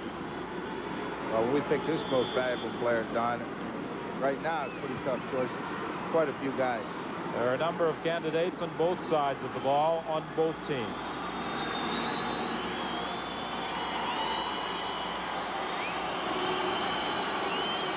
The Lions this time trying to set up the return.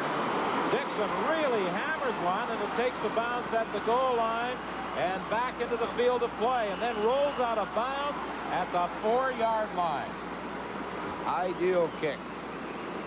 Got him pinned right inside their 5-yard line, 1st and 10, but that's a perfect kick.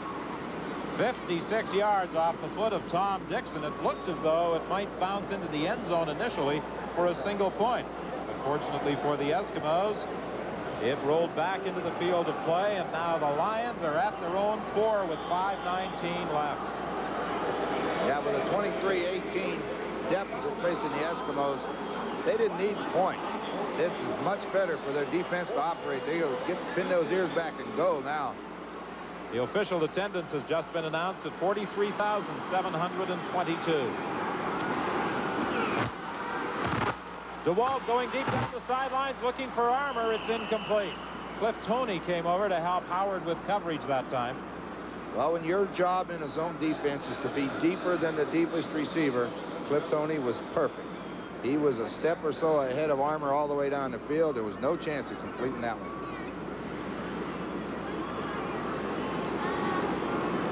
DeWalt completing 20 of 37. He'd like to find a target right now with 4:53 remaining, and the Lions at their own 4-yard line. From the end zone, you see the defense that the Edmonton Eskimos are in. DeWalt dumps it off to Anthony Parker. Will he get a first down? It's going to be close.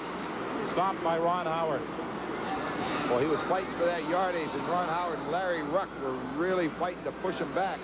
We had a good picture there at that time of DeWalt standing in and waiting, and you could see he knew he was going to get hit, and just as he threw it, he had to step back because he got hit. This is going to be a very important measurement. I think he's short.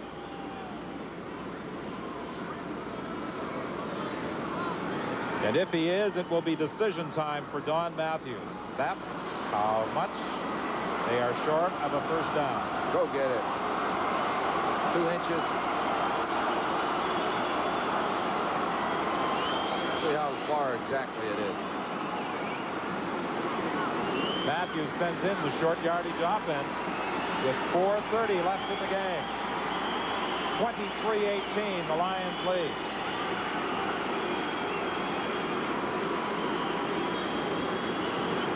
The ball is just nudging the 14-yard line.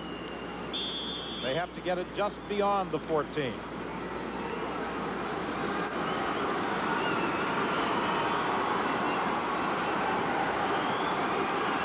DeWalt will keep. He should have it.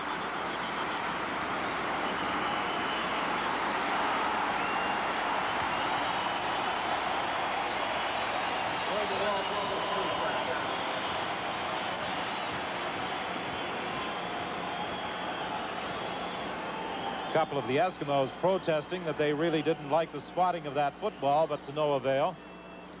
Oh, I would say he got that first down. If your offensive lineman will fire out, watch him come off. You know, they're out there. He only needed about 4 inches. Everybody in the stadium knew where he was going. He didn't get much more than that, grant you, but he got it. First down, BC. The walk can't find a receiver, and he goes down in the grasp of Dan Kearns and Stuart Hill. Good job of coverage. William Mitchell just turned and ran with Scott Leckie, and you know, when you get an inside receiver on a linebacker, you hope to beat him, but Mitchell stayed with him stride for stride. He had him covered. Unfortunately for the Eskimos, the Lions are using up precious seconds. 3:14 with the clock running is the time remaining.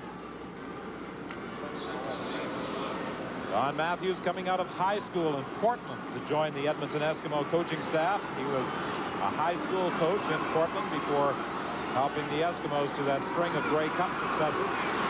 Complete to Jim Sandusky. Has he got a first down? Going to come to the spot again.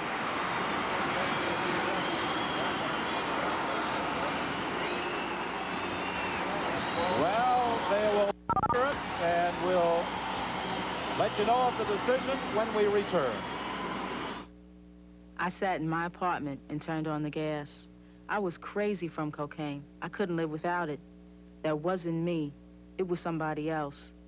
When I saw cocaine was more important than me, I woke up. Now I'm slapping myself with reality to stay strong. I'll be struggling for the rest of my life. Anyone tells you cocaine's not addictive, they lie. Call 1-800-662-HELP.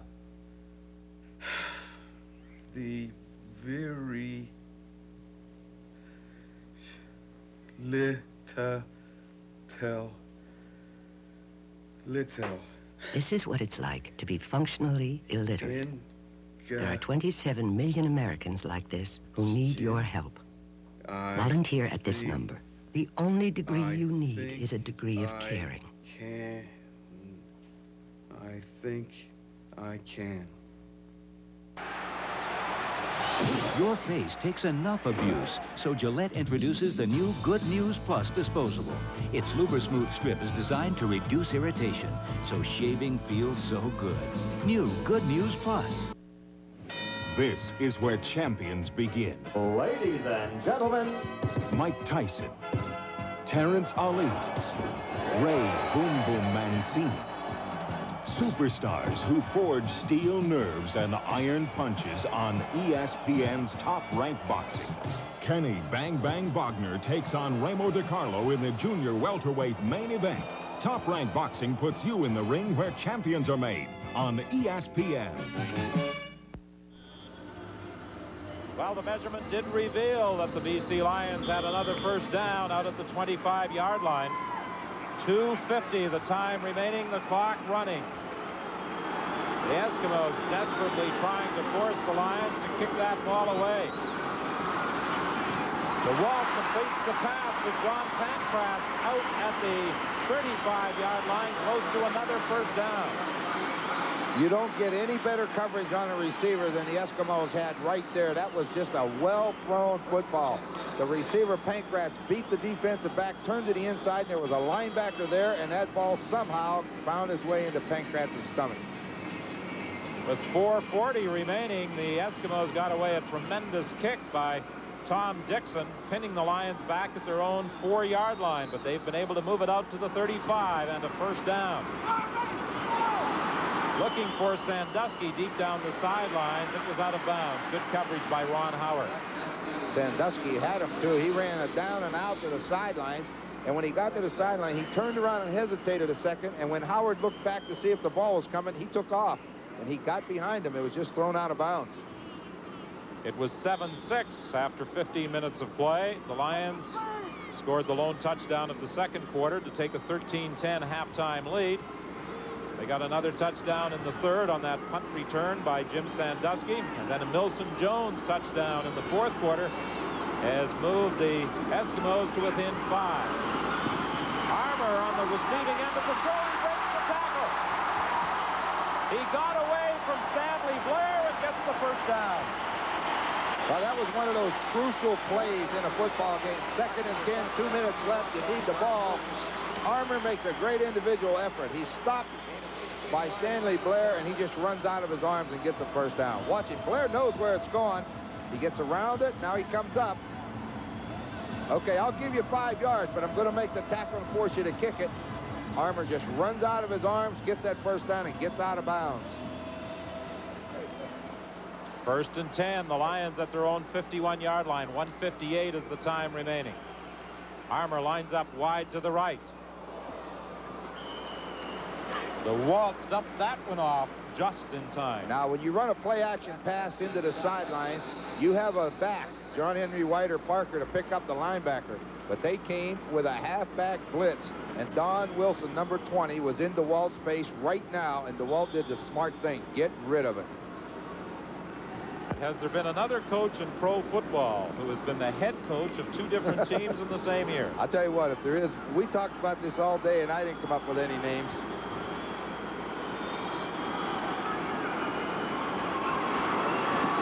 DeWalt is looking for Van Brasser's a penalty flag. Cliff Toney is the violator. Yeah, he won't like it, but he had him hooked. He had him hooked real good. Forward pass interference. Edmonton, number 6. First down. And 1:46 is all the time that remains on the clock. The Eskimos desperately trying to get that football back. The Eskimos have done a good job on 1st and 10, but the 2nd downs are killing them. Look at this throw. Now we're going to see Cliff Toney, see if he's got him. Had that right on, he had his right arm hooked around Pankratz's right arm where he couldn't get to the ball. Every time it's been 2nd down, the Lions have converted. Roy DeWalt's done a good job. Anthony Parker is driven back by 3 Edmonton Eskimos, led by the middle linebacker, Danny Bass. We said earlier, this game's gone about the way you'd think a game between these 2 clubs would go. It's been a very, very hard-hitting game up on the front line, both ways. Both offensive lines have done a good job. Both defensive lines have done their job. Rematches are going to be interesting between these 2.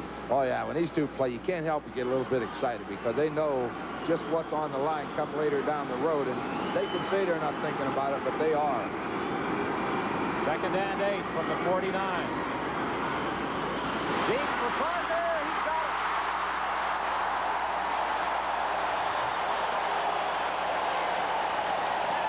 Well, he got the ideal setup. A fast man in Anthony Parker on a linebacker. And if you notice how DeWalt threw the ball, watch him how he just lays it up nice and easy. Doesn't drill this. Lay it up. Let Parker go get it. William Mitchell couldn't run with him. Junior Robinson has to get over there to help him, but that's a well-thrown football. That's something you see from the more experienced, mature quarterbacks. They know when to drill it and when to just lob it. Yeah, the best guy I've ever seen as far as being able to see was Dieter Brock. When he came in the league, he threw through a wall. But when he left, he had the nice touch. He developed and he learned how to do it. 1:07 is the time remaining from just inside the 20-yard line. John Henry White battles to the 11.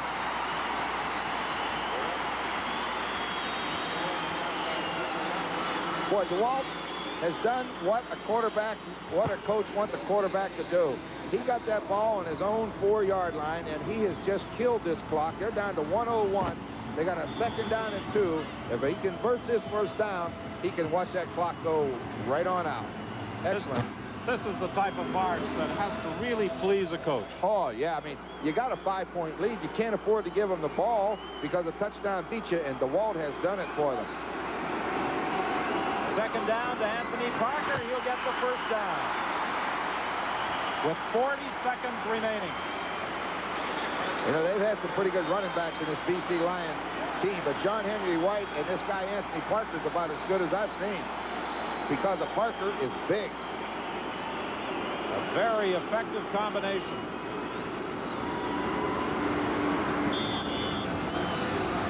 Just power football. John Henry White leading, Anthony Parker running. He picks up that 1st and 10, and with 33 seconds now, DeWalt can just put it away. 1st and goal from the 9-yard line. Remember, this drive started back at the BC 4-yard line. DeWalt throwing into the end zone. Shot like he can't get it. Now, I'll tell you what, I wasn't too knocked out about that call. We saw what happened last week in Ottawa when you start trying to put that ball in the end zone. With 33 seconds, you can put that game to sleep.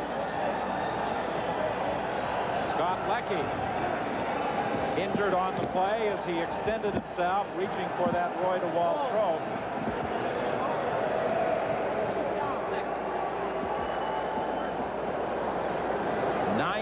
Seconds, the time remaining. 23-18, the BC Lions leading the Edmonton Eskimos. Leckie hurt himself just diving for the ball. I'll tell you, he made the effort. That's the big thing. If DeWalt's going to gamble and throw it, the receiver's going to make the effort to go get it. Leckie made the effort. You think Don Matthews may be saying to Roy DeWalt, don't put it in the air again? I think I know what I was telling him. I said, now, Roy, let's be honest. I know you'd like to put it in the end zone, but I see 19 seconds on the clock. If you take the ball and fall down with it on this down, all we have to do is snap it one more time to win. Who cares about points?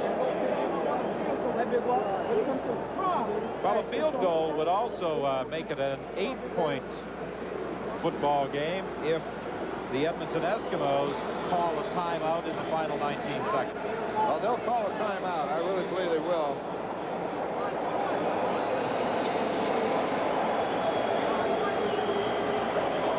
Starting assignment, pretty good night for the University of Guelph product, Scott Leckie, as he heads off to the British Columbia Lion bench. Yeah, nice guy. Watching him on practice field today. Had a chance to talk to him today before the game. He's a good guy on this football team. Stepped in tonight and done everything that was asked of him. Caught a touchdown, played the special teams well again, and made a good effort there to try to get the clincher. So Paul Nastasia comes in as his replacement.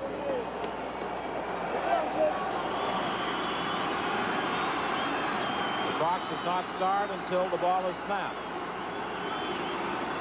The draw play.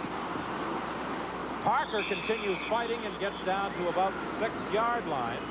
That takes the clock down to 14 seconds.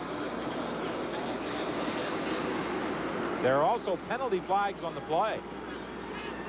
Just a draw. Makes it look like a pass. Drop straight back. Now hand it to Parker, and Parker has to escape right away. But he does have good balance. He battles. Well, an offside call against the Edmonton Eskimos will erase, I'm sure, the last glimmering hopes they may have had of being able to mount a comeback, because now the ball is inside the 5-yard line. 14 seconds remaining.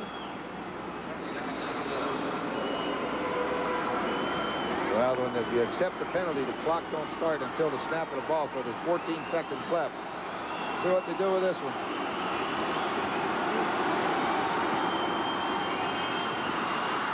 DeWalt was looking to throw, but he didn't get the opportunity as he was stopped back at the 10-yard line. Now 11 seconds remain. Bisaglia will be coming into the game to attempt a field goal, and that would make it an 8-point ball game if he's successful. Now they call timeout.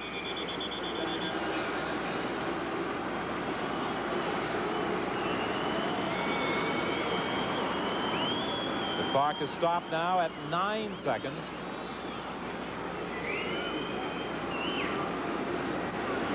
Joe Farragelli must have felt that he had an almost ideal. Tom Dixon nailed one 56 yards to the 4 of the BC Lions, but that Edmonton defensive squad was unable to stop the march of the BC Lions.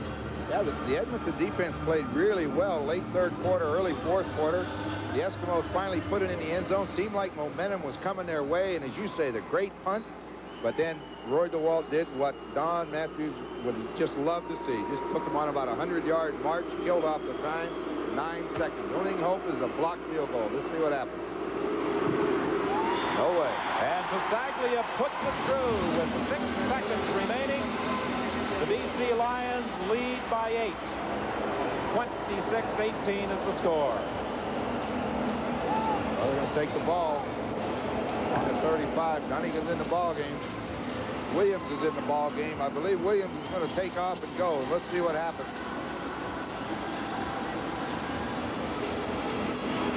They're going to throw deep to Henry Williams. You see number 2 in there? You know what you do when you send him deep? Send one of your other receivers behind him, because that ball's going to be tipped in the air probably, and maybe the back guy, you know, the receiver can come back in and get it. Well, you got Kelly on one side. I think it's coming over here to Jones and Williams. Well, they've got the 2 speed merchants, Jones and Williams, to the same side. Rogan looking downfield. He throws into the middle. It's intercepted. Todd Wiseman. And the rookie, Todd Wiseman, ends the ball game with an interception of the Matt Dunnigan throw, preserving a 26-18 BC Lion win over the Edmonton Eskimos. Well, those are hopers anyway. You know, I mean, the chances of him hitting a touchdown are so slim. You may as well throw it. Just throw it down the field. Heck, anything, you know, pass interference, anything. But Todd Wiseman does it right. Stay back when the ball's in the air, run and catch it. Now he does another good thing. He knows it's over. Watch it. He doesn't try to go anywhere. Just stop. Pass intended for Tom Richards. Wiseman intercepts, and Don Matthews and the BC Lions have their 3rd win of the year, 26-18 over Edmonton.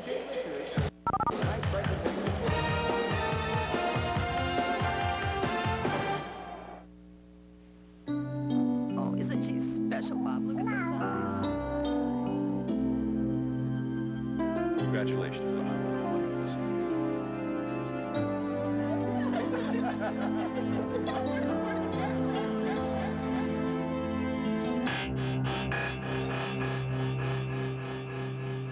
You've got a lot on the line. Don't blow it with cocaine. This message brought to you by the Washington State Medical Association. The greatest Hollywood stars. The greatest Hollywood movies. That's what you get on American Movie Classics. It's the one cable channel that brings you only Hollywood's best. In prime time, without commercials. 50 great years of Hollywood on one great channel. American Movie Classics.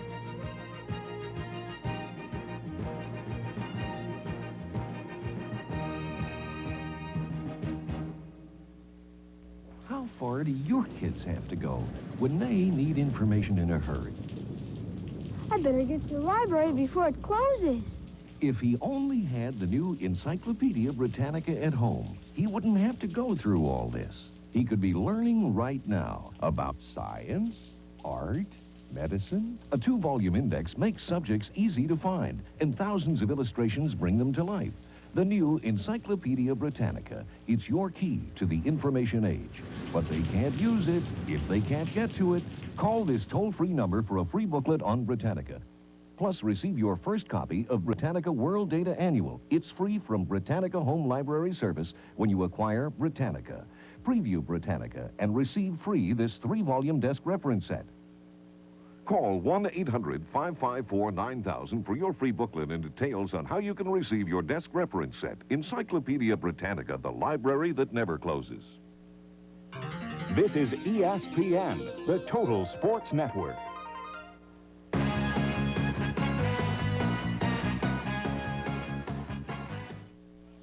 Western Conference, the Lions and the Eskimos meet head-on here at BC Place, and it's the Lions who win it for a number of reasons, one of which was the performance of our Canada Lease MVP award winner Roy DeWalt of the BC Lions. We mentioned a couple of times tonight Brian Kelly of the Eskimos pursuing the CFL all-time touchdown reception record. It is at 88. Kelly has 86. He's going to have to wait at least one more game because Brian Kelly of the Eskimos did not catch a pass at BC Place tonight. Now let's go to Ron and Don for some final thoughts on this game. Well, that was surprising that the BC Lions were able to shut down Brian Kelly as effectively as they did, and I think that may have played a big role in the outcome of this ball game. Well, he's such a key person in it that they said yesterday Andre Francis could take him out of the ball game. That's what they had to do. But I think the key tonight was Roy DeWalt in that last 5 minutes.